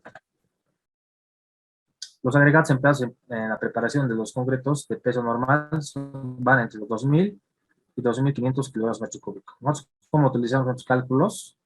Como 2.400, ¿no? Es el peso específico, pero de hormigón armado. El hormigón masa debe estar entre 2.200 y 2.300, ¿no? Es un parámetro variable esto. Deberá cumplir con los requisitos de la norma N9595 o de la ACTM C33, ¿no? Así como las especificaciones técnicas, aquí me faltan, ¿no? Técnicas del proyecto. Los agregados finos y gruesos deberán ser manejados como materiales independientes, ¿no? O sea, no pueden hacerse en un mismo estudio del agregado fino o del grueso. Si se emplea con autorización del proyectista, el agregado integral denominado hormigón deberá cumplir con las normas NB 596. Bueno, esto no estoy de acuerdo que se haga una autorización, pero si lo hace, tiene que estar enmarcados en esta norma. Los agregados seleccionados deberán ser procesados, transportados, manipulados, almacenados y dosificados de manera tal que garantiza que la pérdida de fino sea mínima, se mantendrá la uniformidad del agregado, no se producirá contaminación con sustancias extrañas, no se producirá rotura de segregación importante en ellos, ¿no? Entonces, finos, ¿qué quiere decir? Con el transporte se va desgastando, ¿no? El agregado y produce finos, entonces eso tiene que ser, esa pérdida tiene que ser mínima. La uniformidad tiene que ser más o menos de 20, digamos, si es un tipo de hormigón manzana, de 15 a 20 centímetros, ¿no? O 15 centímetros creo que es. Ahora, si es un agregado grueso, si es un cemento, bueno, un elemento estructural con un muro de hormigón ciclopio de 20 a 30 centímetros, ¿no? Todo eso hay que verificar. El ensayo de estabilidad de volumen realizado de acuerdo a la norma NB 471 o ACTM 688 solo se efectuará en agregados que van a ser empleados en concreto sometidos a procesos de congelación y deshielo, ¿no? Esto en climas extremos. Los agregados finos y gruesos no deberán contener sales solubles, tales porcentajes no mayor al 0.04%, ¿no? Esto ya es una condición que les he dicho. Si se trata de concreto armado, ni del 0.015%. O sea, esto peor todavía, ¿no? Mayor control. Si se trata de concreto reforzado, eh, perdón, esto es para el concreto reforzado, ¿no? Esto es para el concreto armado. El contenido de cloruro de calcio presente en el agregado como cloruro soluble en agua se determina de acuerdo a la especificada en la ACTM de 1411. Estas normas de ACTM también son muy importantes, ¿no? Verificarlas. Clasificamos los agregados. ¿Cómo se clasifican los agregados? Por su naturaleza. Los agregados pueden ser naturales o artificiales, siendo los naturales uso más frecuente. Los agregados utilizados del concreto se pueden clasificar en agregado grueso, fino y hormigón, ¿no? Agregado global. Eso también llamado el agregado, ¿cómo se llama? Ripio. El agregado fino se define como aquel que pasa por el tamiz 3 octavos de pulgada y queda detenido en la malla número 200, ¿no? Todo lo que queda a 200 es el agregado fino en el tamiz. El más usual es la arena, producto resultante de la desintegración de las rocas, ¿no? Hay arena fina, hay arena gruesa también. Hay que determinar eso más adelante. El agregado grueso es aquel que se queda retenido en el tamiz número 4 y proveniente de la desintegración de las rocas. Puede a su vez clasificarse en piedra chancada y grava de río, ¿no? Grava de canto rodado también. El hormigón es el material conformado por la mezcla de arena, grava, y este material mezclado en proporciones arbitrarias se encuentra de forma natural en la corteza terrestre y se emplea tal como se extrae en la cantera, ¿no? Por su densidad, se puede clasificar agregados de peso específico normal, comprendidos entre 2.5 a 2.75 gramos por centímetro cúbico. Esto es para medir qué tipo de densidad tiene, ¿no? Ligeros, con pesos específicos menores a 2.5 gramos y pesados con pesos específicos son mayores a 2.75, ¿no? Nosotros generalmente nos manejamos en el peso específico normal, ¿no? Ni muy pesados ni muy livianos. De que esos livianos no son recomendables para hormigones de alta resistencia, ¿no? Los estructurales estarían frente al peso normal y los pesos pesados, ¿no? Por el origen en forma de textura superficial, ¿no? Por naturaleza, los agregados tienen forma irregularmente geométrica, compuesta aleatoriamente por caras redondeadas, ¿no? Esos que son bien redonditos o ya bien redondeados, y angularidades. En términos descriptivos, la forma de los agregados pueden ser angular, cuyos bordes están bien definidos y formados por la interacción de sus caras planas, además que de poca evidencia de desgaste de caras. Esos angulares son los que están, bueno, estos son los que están cortados más o menos, ¿no? Son medio cuadrados. Subangular evidencian algo de desgaste de caras y bordes, pero las caras están intactas. Subredondeada, considerar el desgaste de las caras, estos son los que son ya un poco más boleaditos, ¿no? Los redondeados ya son los que son esos como bolitas, así como pelotas, ¿no? Esos ya son los redondeados.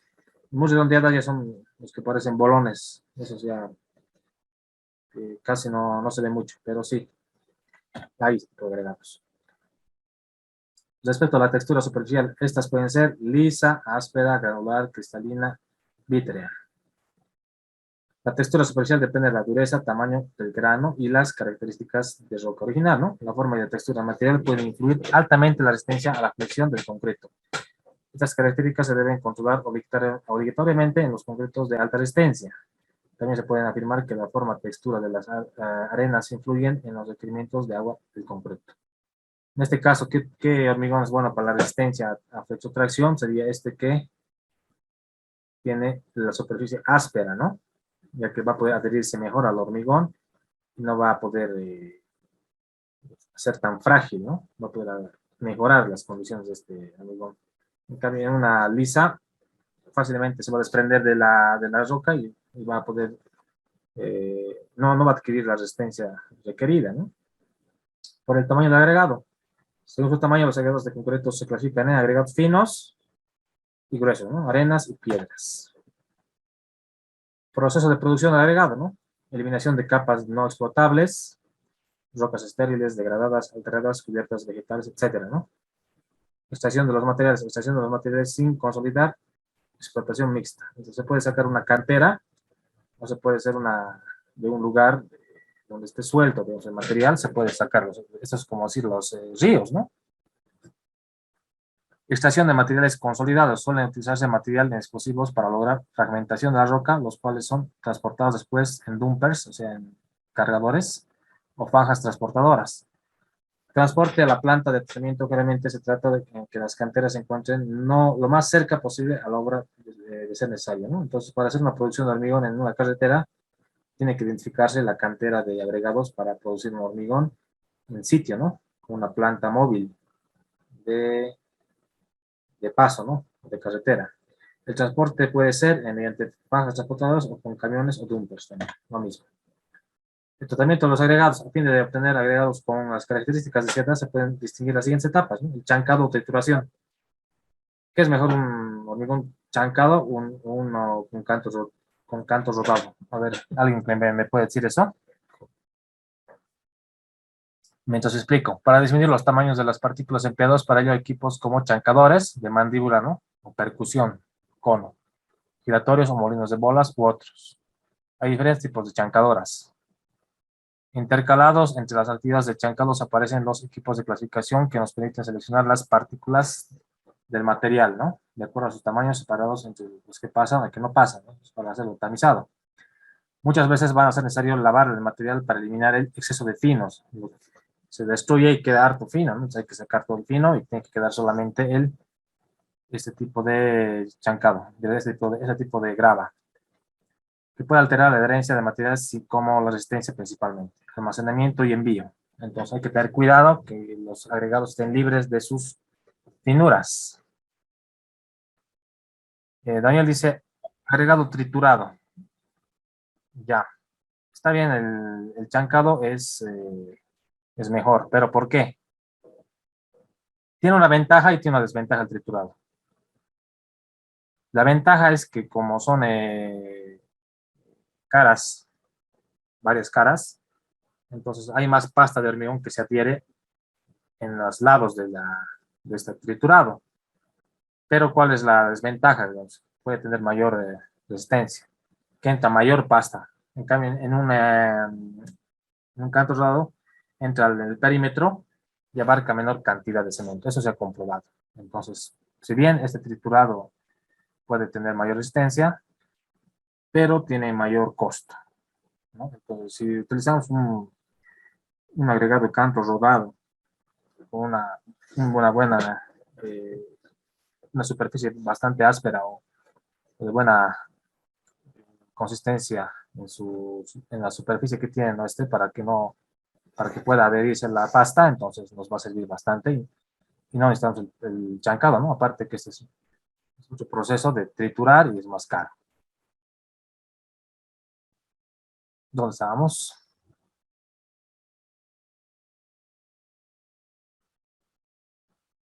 Ya, ¿dónde hemos quedado? Claro, muchas veces la hora de mañana, eso ya hemos visto. Esto es las funciones del agregado. Aquí está. Esto me parece bastante importante. El agregado dentro del concreto cumple las principales funciones como esqueleto o relleno adecuado para la pasta, cemento o agua, reduciendo el contenido de pasta en el metro cúbico, ¿no? Entonces no podemos hacer un hormigón solo con el cemento, ¿no? Esto nos va a ayudar a darle consistencia. Ese es el esqueleto, como el humano, su esqueleto, que es los huesos. Entonces, para el hormigón, su esqueleto es el agregado. Proporciona una masa de partículas capaz de resistir las acciones mecánicas y desgaste y del intemperismo que pueda actuar sobre el concreto, ¿no? Reduce los cambios de volumen resultantes de los procesos de fraguado y endurecimiento y humedecimiento y secado por el calentamiento de la pasta. Si se va a contraer el cemento, ¿qué va a retener a que no se contraiga más? Va a controlar el agregado, ¿no? Porque el agregado no se va a expandir, ni se va a contraer de la misma proporción que la pasta de cemento. Es imposible. Podrá tener una variación en su volumen, pero va a ser imperceptible y insignificante a comparación de la pasta. Para cumplir satisfactoriamente con estas funciones, la pasta debe cubrir totalmente la superficie de los agregados, ¿no? Es decir, los agregados dentro del concreto deben estar separados por la pasta de cemento y agua. Nunca debe haber una partícula de agregado grueso con otro grueso junto y la pasta que esté, digamos, encima y no esté entre las piedras. Mínimamente en hormigones ciclopios se debe tener por lo menos en ciclopios a unos 5 centímetros de separación o a 10, si es mejor. Y mínimamente en estructurales debe haber por lo menos una separación de una pulgada, ¿no? Entre las piedras. Pero esto es variable de acuerdo al tipo de requerimiento. Eso lo vamos a ver más adelante, a ver, para que lo entiendan. Propiedades de los agregados. La densidad depende de la gravedad específica y sus contribuyentes, sólidos como de la porosidad del material mismo, ¿no? La densidad de los agregados es especialmente importante para los casos que se busca diseñar concretos de bajo o alto peso, ¿no? Esto justamente para si queremos un muro de hormigón ciclopio, ¿qué necesitamos? ¿Bajo peso o alto peso? ¿Qué dicen? Porosidad. Viene el poro, que significa espacio no ocupado por materia sólida en la partícula, ¿no? Del agregado. Es una de las más importantes propiedades del agregado. Puede influir en la resistencia a la abrasión, ¿no? Esto con el ensayo de Los Ángeles. Resistencia mecánicas, absorción y permeabilidad. Entonces, un hormigón poroso no es muy bueno, ya que no va a tener buena abrasión, no va a cumplir con la abrasión del ensayo de Los Ángeles, poca resistencia mecánica y va a absorber bastante el agua de la pasta, ¿no? Peso unitario es el resultado al dividir el peso de partículas entre el volumen total, incluyendo los vacíos. Al incluir estos espacios entre partículas influye en la forma del acomodo de estos, ¿no? El procedimiento para su determinación se encuentra en la norma CTM y en la ND 6594, ¿no? Es muy importante el diseño de mezclas de varios métodos. Entonces, el peso unitario también es importante y va relacionado con lo que es la densidad, ¿no? Porcentaje de vacíos es la medida del volumen expresado en porcentaje de espacios entre las partículas agregados. Depende del acomodo de las partículas, por lo que su valor es relativo, como en el caso del peso unitario, ¿no? Entonces, esto también va relacionado con el peso unitario y la densidad. Y la humedad es la cantidad de agua superficial retenida por la partícula. Su influencia es la mayor o menor cantidad de agua necesaria para la mezcla. Entonces, ¿qué es bueno? ¿Tener un agregado con una cantidad de agua o no?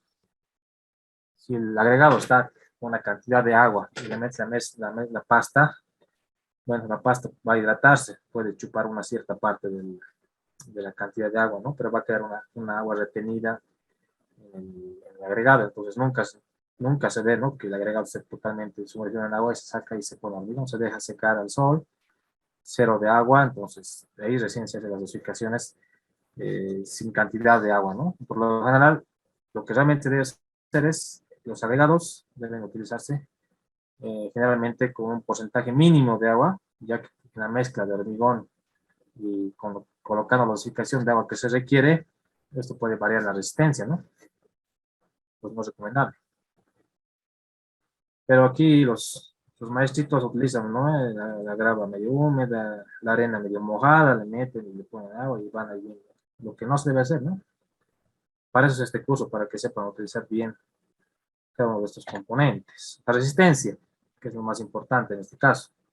La resistencia de los agregados depende de su composición, textura, estructura, ¿no? Si los granos de los agregados no están bien cementados unos a otros, consecuentemente serán débiles. La resistencia al chancado o compresión del agregado deberá ser tal que permita la resistencia total de una matriz cementante.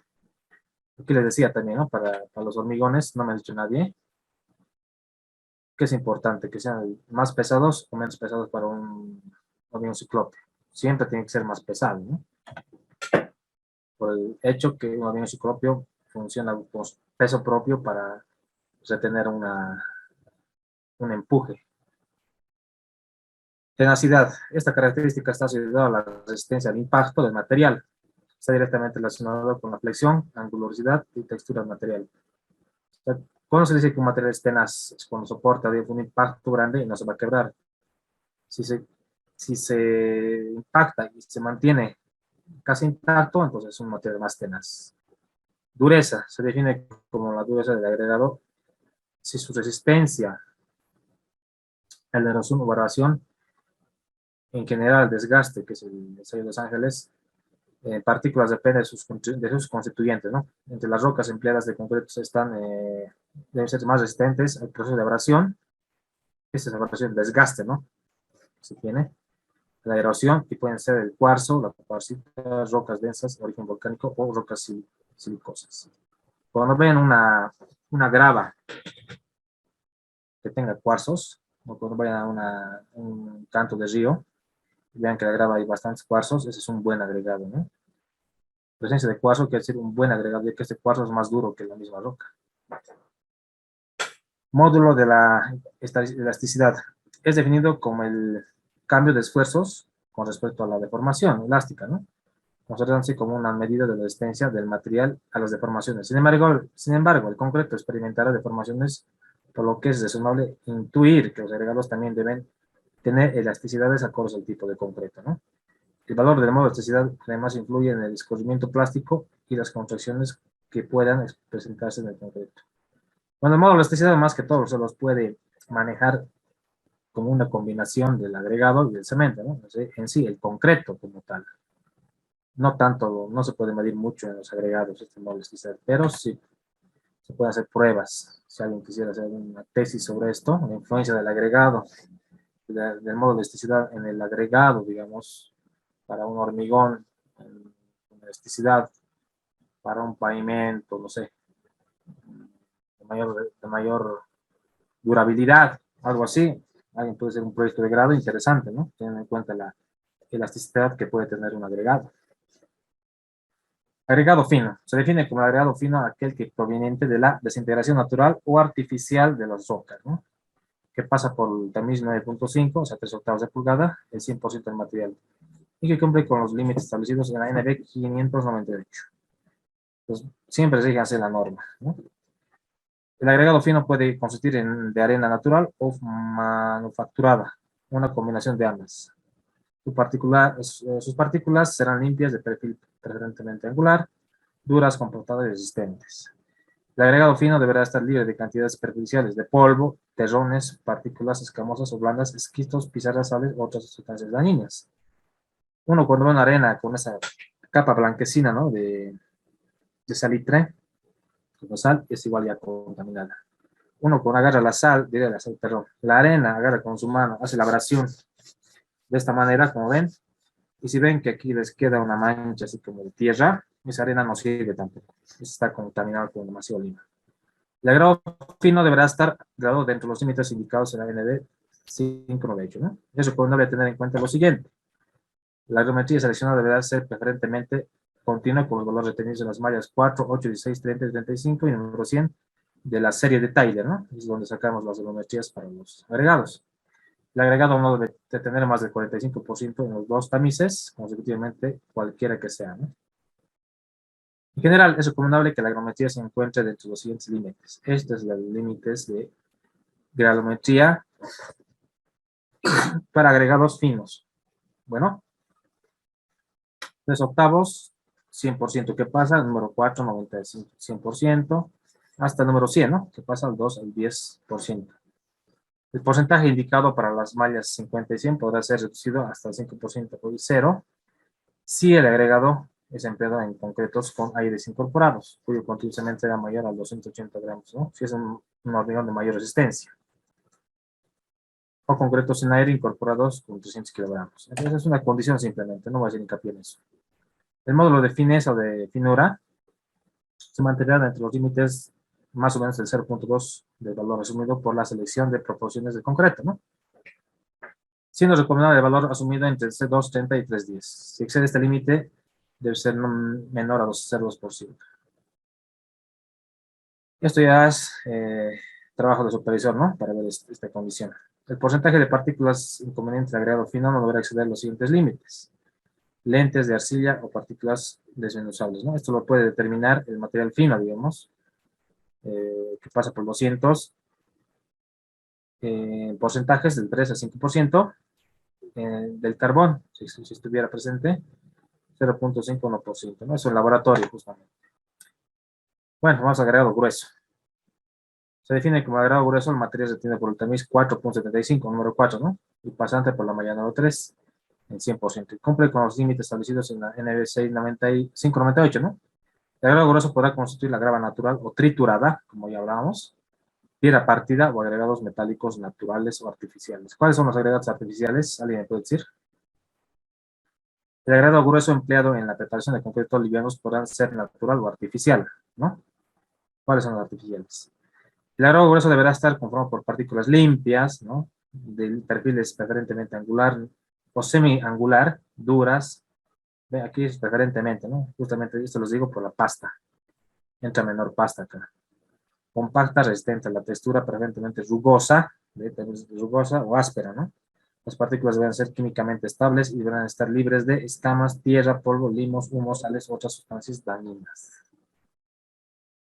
Pues tiene que ser así limpiecito, para que nos dé bien, si no, no nos va a dar la resistencia que queremos, o puede variar.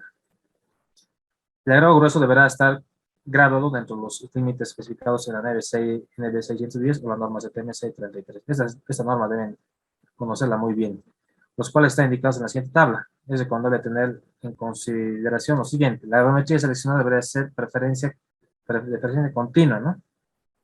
O sea, no haber variaciones. Seleccionada deberá permitir obtener la máxima densidad de concreto con la adecuada trabajabilidad y consistencia, ¿no? En función de las condiciones de colocación de la mezcla.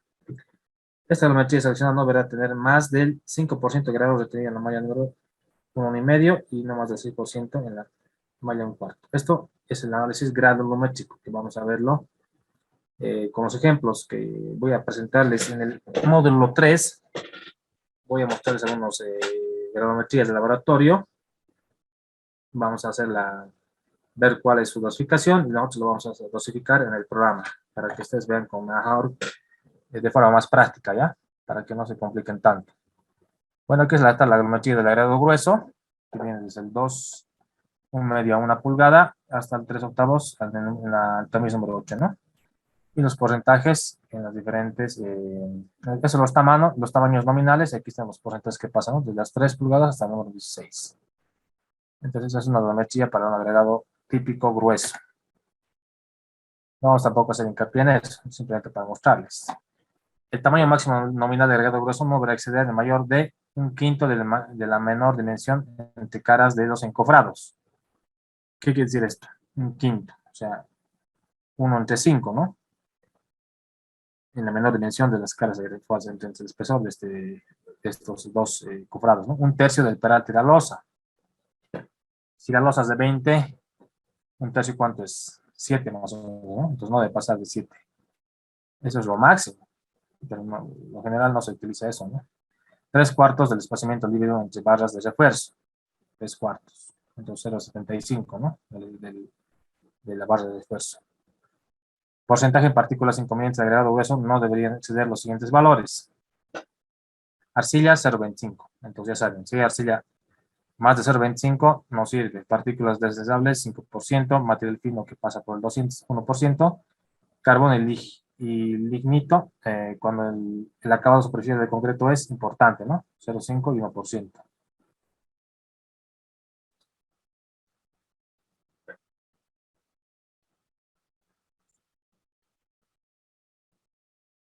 Exactamente. Estos son los, ¿cómo se llaman? Escorias. Escorias de los procesos industriales se pueden utilizar como material agregado artificial, ¿no? Y eso es muy bueno, ¿no? Tal vez utilizar también esos tipos de agregados y hacer pruebas. Como les digo, para hacer proyectos de grado en este tema de regiones hay bastante, ¿no? No hay muchos estudios que yo sepa que se han hecho en Bolivia, ¿no? En otros países sí lo hacen, pero en nuestro país no hay muchos estudios sobre esto. Está bien entonces tu respuesta, Gonzalo. Creo que es el que más, los demás no participan mucho, pero bueno, esperemos que más adelante ya se animen a hablar. El agregado es empleado en el concreto para pavimentos o en estructuras sometidas a procesos de erosión, abrasión y cavitación. No debería tener una pérdida del 50% del ensayo de abrasión, ¿no? O sea, el 50% no debe tener más del 50% en el ensayo de Los Ángeles. Realizado de acuerdo a las siguientes normas, en la ACTN 106, ¿cómo es? En la ACTN 131. Tamaño máximo corresponde al menor tamiz en el que puede pasar toda la muestra de agregado grueso, ¿no? Y el tamaño nominal máximo, llamado así, corresponde al mínimo tamiz en la cual se produce el primer detenido de agregado grueso. El tamaño máximo nominal es utilizado para el diseño de mezclas de concreto, por lo que se determina será responsabilidad del proyectista, ¿no? Hacer este tipo de cálculo, de acuerdo a los fundamentos indicados en el documento base de contratación. Entonces hay que regirse en el DBC, o digamos, con el pliego de especificaciones técnicas en este caso. Agregado global. La norma contiene un apéndice, bueno, de manera de información acerca de usos granulométricos controlados óptimos para las proporciones de finos y gruesos en el diseño de mezclas, ¿no? Dentro de los cuales se pueden obtener concretos trabajables y compactos. Esta información tiene carácter de orientación y en un caso es prescriptiva, ¿no? Entonces no se recomienda. Esta mezcla de agregados tiene bastante aceptación en el diseño de concretos de alta resistencia y autocompactables. El agregado global es aquel que mantiene compuesto de grado fino y grueso, cuya granulometría cumple con los límites dados para los diferentes tamaños máximos nominales en la siguiente tabla. Este es más o menos llamado lo que es el ripio, ¿no? Que viene con todo. Dice la norma que puede utilizarse, pero hay que tener mucho cuidado, ¿no? Pero no es lo más recomendable. Esa es la granulometría global, ¿no? Aquí viene desde el tamiz 2 pulgadas hasta el número 100, ¿no? Obviamente que este ripio tendría que estar fuera de los bolones grandes de piedra, ¿no? Hormigón. Ahora sí vamos a ver lo que es el hormigón. Bueno, ya estamos casi a la hora. Esto lo veremos el día de mañana con más detalle. Ya no nos falta mucho. Estamos en la parte de hormigón. Mañana terminamos lo que es esta parte de la explicación de las pruebas de los hormigones. Y bueno, las referencias para hacer algún tipo de dosificación nada más, ¿no? Y algunas pruebas de calidad. Está bien explicada esta parte. Le voy a ceder la palabra a ustedes para que me digan si tienen alguna duda hasta acá. Y mañana lo terminamos. Sí o sí, mañana terminamos esta parte. El día viernes podríamos continuar con lo que es ya el tema de la puesta en marcha del hormigón en los pavimentos rígidos, ¿no? Que creo que es lo más interesante en el curso. Y la parte de la dosificación, que también es una parte muy importante, que lo vamos a ver con ejemplos bien prácticos, ¿no? No vamos a ver, no voy a hacer, no voy a mostrar ejemplos hechos, vamos a hacer algún ejemplo con unos datos que se tienen en el laboratorio, vamos a dosificarlos en los programitas, bien, vamos a ver la diferencia y cuál es más óptimo, ¿no? Y vamos a sacar sobre eso las conclusiones y las recomendaciones al final. Bueno, ¿hasta acá alguna duda? ¿Algo que quieran acatar, añadir? Bueno, aquí Daniel, a ver, tú dime los aditivos, ¿qué duda tienes?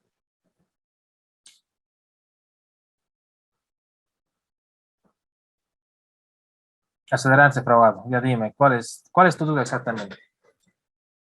Respecto a los aditivos acelerantes de fraguado.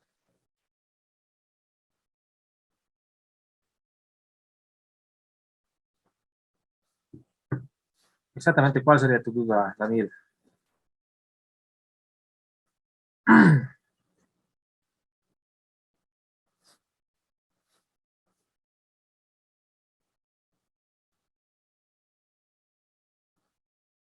Si me lo puedes escribir por el chat más específicamente cuál es tu duda, te puedo dar ejemplos, pero no sé a qué te refieres, aditivos acelerantes, ¿no?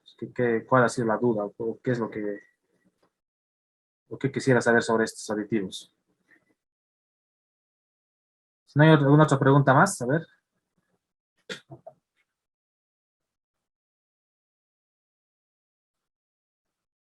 Justamente, como les comentaba, a ver, la experiencia que tengo,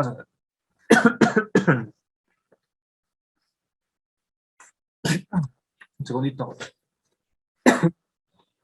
perdón. Este tipo de aditivos solo he utilizado, por ejemplo, en el proyecto que se ha hecho aquí en Sucre, en el proyecto Tinta Mayo. Tal vez alguno me conoce de ese proyecto en el anterior curso que les he mostrado. Básicamente, se tenía que abrir esta vía de un pavimento, bueno, de una losa, no era una losa, un tramo de pavimento de 50 metros lineales por 3 no por 7 no por 3,50, sí, era una franja. Y necesitábamos sí o sí acelerar este proceso de fraguado. Entonces, lo que se utilizó fue un acelerante de fraguado más un retardador de fraguado en el momento de vaciar, ¿no? Porque la planta estaba a unos 5 kilómetros aproximadamente, un poco más. Entonces, se tuvo que utilizar el retardador de fraguado en un momento hasta llegar a la obra y se lo utilizó después que ha pasado el efecto de este retardador. No se puede utilizar dos en uno, ¿no ve? Entonces, una vez que llegó a la obra, ya cuando estaba pasando ya a la fase de construcción, entonces le ha colocado este acelerante de fraguado y bueno, a los 4 días ya se la ha puesto en servicio, ya que se iba a aperturar al público y bueno, hasta ahora no ha tenido ninguna fisuración y ha tenido una buena aceptación.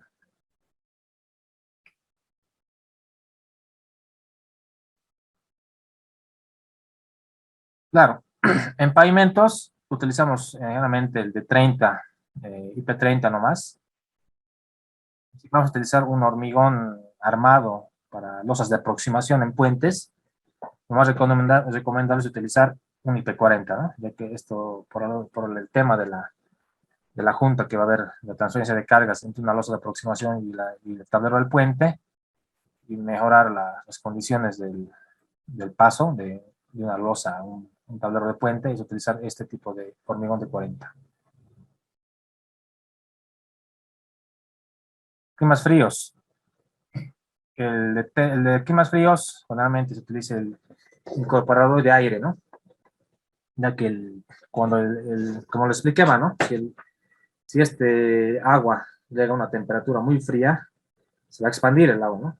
Entonces, por ese efecto de la expansión del agua, cuando el cambio volumétrico que existe el agua por la congelación aumenta el volumen, entonces incorporador de aire va a hacer que el agua que está acá, ¿no ve?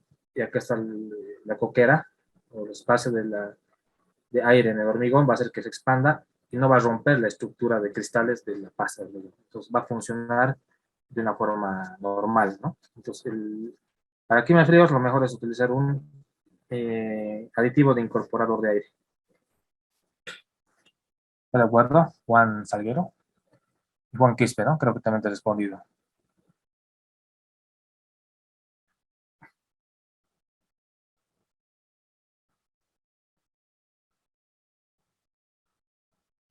También el IP40 podemos utilizar para un pavimento rígido normal, ¿no? Pero hay que tener cuidado que no exceda la resistencia a la compresión, ya que un hormigón muy resistente se puede volver muy frágil. Eso también te puedo comentar esa parte. Bueno,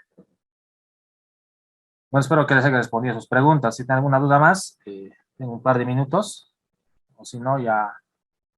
bueno, antes de concluir, los que se han presentado aquí al curso como oyentes, les invito a que se puedan inscribir hasta el día mañana o pasado. Van a estar abiertas inscripciones.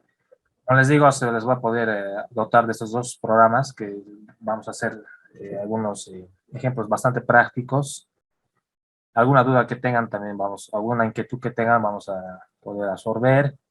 Alguna inquietud que tengan fuera del curso que quieran preguntarme o quieran que se explique, también se los voy a poder hacer, no hay problema, no me estoy cerrando a ninguna posibilidad, alguna sugerencia que quieran hacerla, no sé, este curso siempre ha sido bastante abierto a los cursos que doy para poder dar lo mejor de mí, de lo que mi experiencia, poder que ustedes también sepan lo que es el manejo de hormigón, que es muy importante para todo ingeniero civil en su formación, ¿no? Entonces, yo estoy abierto a todo eso.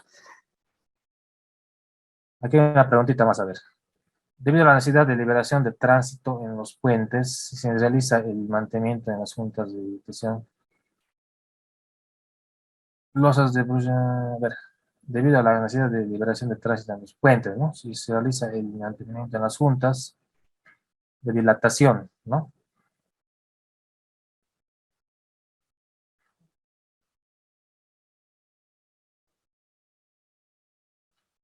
Para esto simplemente hay que tener cuidado en que se debe colocar bien las juntas de platina angulares que deben estar cubriendo por lo menos unos de 7 a 10 centímetros donde va a estar la junta. Eso se coloca en las juntas de puente y las aproximaciones, ¿no? Las juntas de dilatación.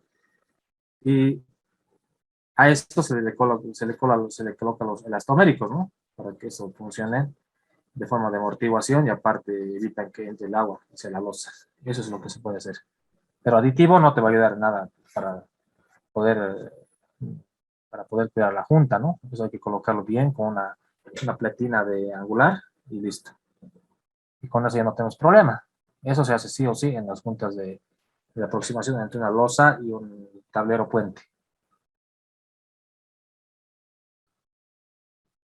Sí, vamos a ver en el tema en la ficha técnica, vamos a revisar y vamos a hacer algún tipo de ejercicio en el cual podemos decir, digamos, este tipo de dosificación se ha hecho con un hormigón sin este tipo de aditivo y con aditivo, ¿cómo nos podría resultar, digamos, ¿no?